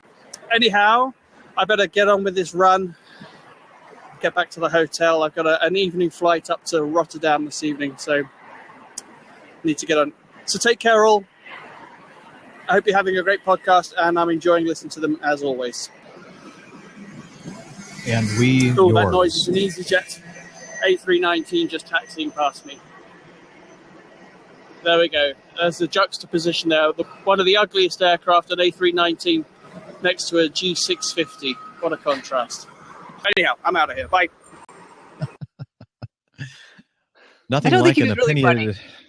I think he was just looking at airplanes. I think this is just an excuse to stop running. I should send some feedback to the APG. I know these tricks, Pip. They didn't even sound out of breath, so I don't think it'd even be running. So, what do you think? You're well, going to be an AME? Couple of observations there. First of all, spare time. Geez. Well, right now I spend most of my spare time actually flying if I can. But he's right. A lot of doctors here, especially in the U.S., do AME stuff. You can do it both ways. You can do it either part-time. The ones that I've gone to in the past are usually family medicine or internal medicine doctors, and that's the bulk of what they do. And then occasionally they'll see pilots and do medical exams. And then there are some who just do that entirely. And if that's the going rate in the UK for what AMEs charge, I'm leaving my job to come over there and do that, because it's much more lucrative than it is here. I don't know what you pay, Jeff, to your AME for a medical, but nowhere near, what do you say, 300, 400? Yeah, I was thinking, pounds? Wow. It's 300 pounds? All right, that's it. I'm sorry. Yeah. I'm moving to the UK to be a... I think it was £320. It was when I got a medical last year. Yeah. I think I was in there for 1 hour. Wow. Yeah, I mean, I'm usually there for a while, but I don't think I've ever paid more than $125 for a medical. For a second class? I don't know. I pay $175 for a first class with an EKG. With an EKG, yeah. So 300 pounds is wow, insane. I'm so in the wrong country here. So in the wrong country. But no, in terms of have I thought of doing it, I have. Where I'm at right now in the job that I currently have, it would make it difficult to do it part-time out of my office, because our office is not set up with any of the proper equipment for doing aviation medical exams. We are very much just a orthopedic type practice, and as such, we don't have a lot of the internal medicine equipment that allows a lot of those doctors to do it on the side. So doing vision exams, doing hearing exams, doing all of that EKGs, we don't have any of that stuff. We could get it, but it's just not real practical right now for me. But maybe in the future, I think as I get, Nick has gone to sleep, as I get closer to the end of my career, or even, thinking about retiring, it would be a nice thing to do on the side, much less stressful. I think perhaps, getting to sit and chat with other pilots would be a lot of fun. So, and then do their medical exams. We'll see. Yeah. Excellent. I was going to say you could do that in a bar anytime, Steph. What's that? Sit and chat with other pilots. Well, I mean, but not make 300 pounds. Oh, well, they'll probably buy you that in drinks. I was going to make a rude comment there about the amount of IPA you can consume in one evening, but I thought better of it at the last moment. But he went ahead and did it. Yeah. Anyway. You noticed. I was going to say that you're dumber than dirt, but I won't. Because that would be unkind. That would be rude. That would be rude. You're quite right, yeah. All right. Probably a name for doing that. What's the term for a criticism couched in backhanded compliments? Yeah, probably. Yeah. Well, I know that Captain Nick is fading. He needs to get a nap, and look at Carl's. Yeah, no excuse. No, I've only got a cooked tea for the wife, so that's okay. You've cooked tea. I brew it in a teapot. Thank you. Thank you, Carlos, for joining us today on short notice and taking the place of Miami Rick. No, it's been an absolute pleasure, Jeff. Thanks to all three of you guys for letting me on here today. It's been a real, don't thank me. I said no. Keep I didn't even ask Captain Nick. Can I just say, to everyone who listens and stuff, it's because of you, Jeff, doing this show is one of the main reasons that I started doing the podcast that I do. Listening to you since day one when you started. And every single episode that I listened to from episode one just inspired me to do what I do now.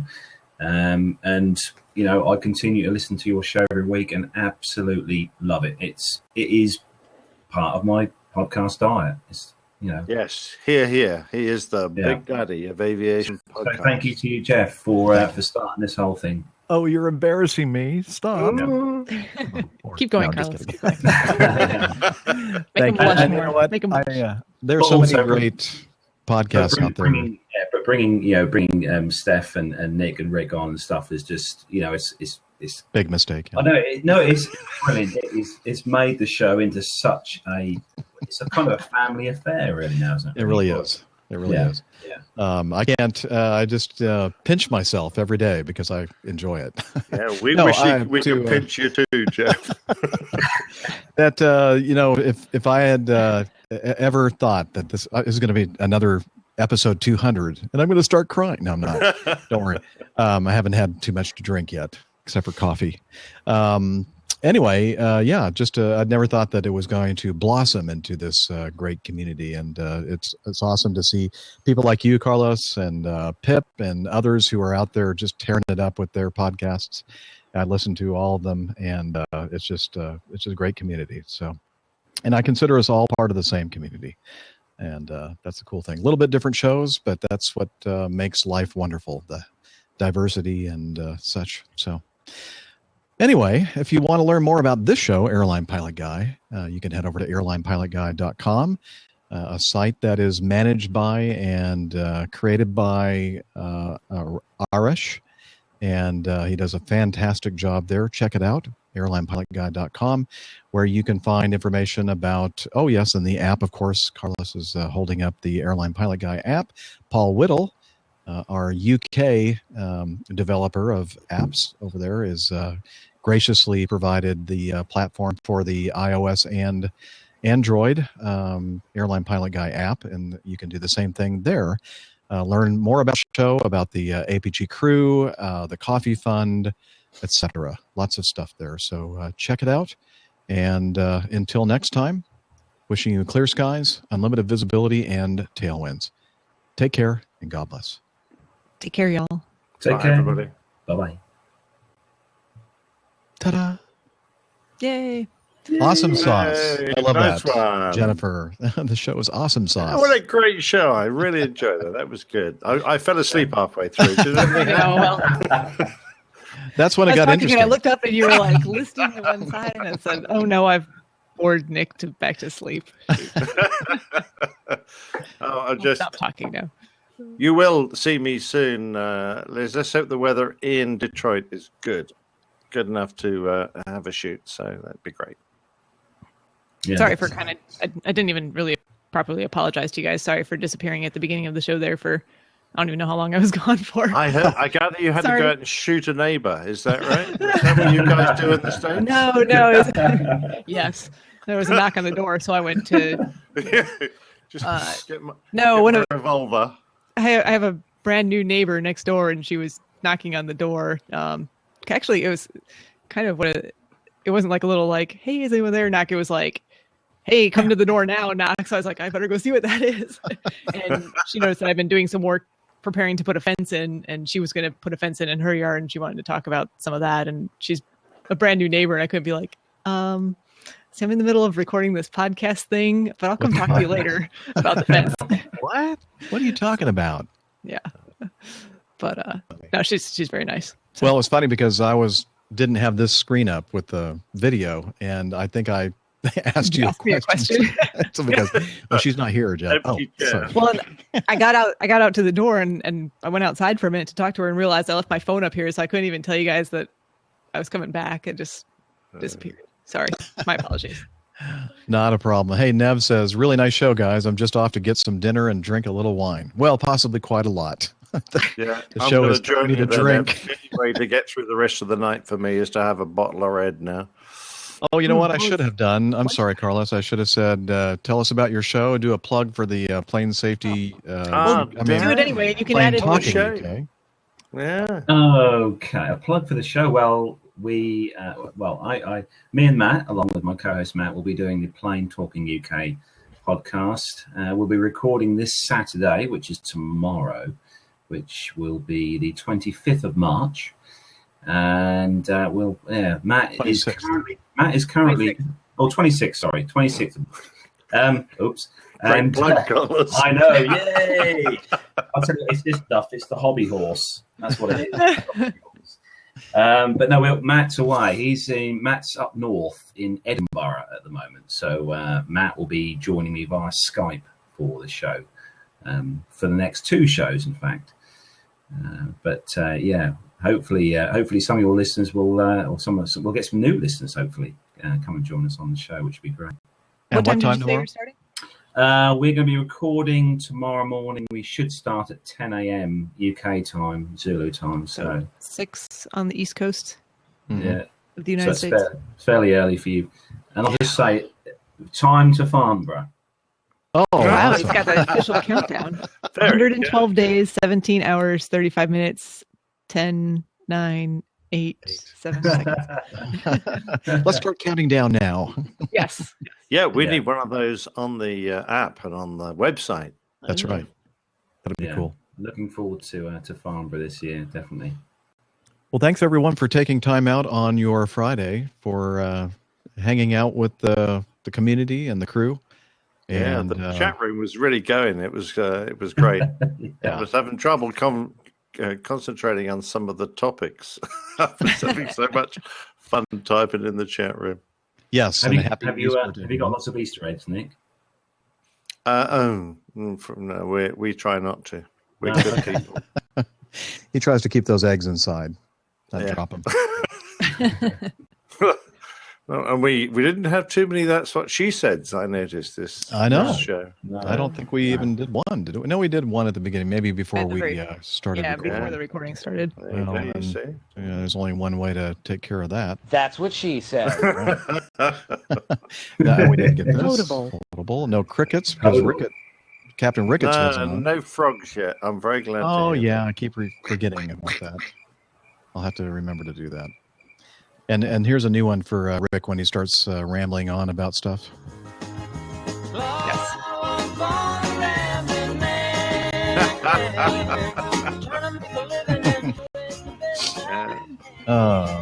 We could just make this one for Nick.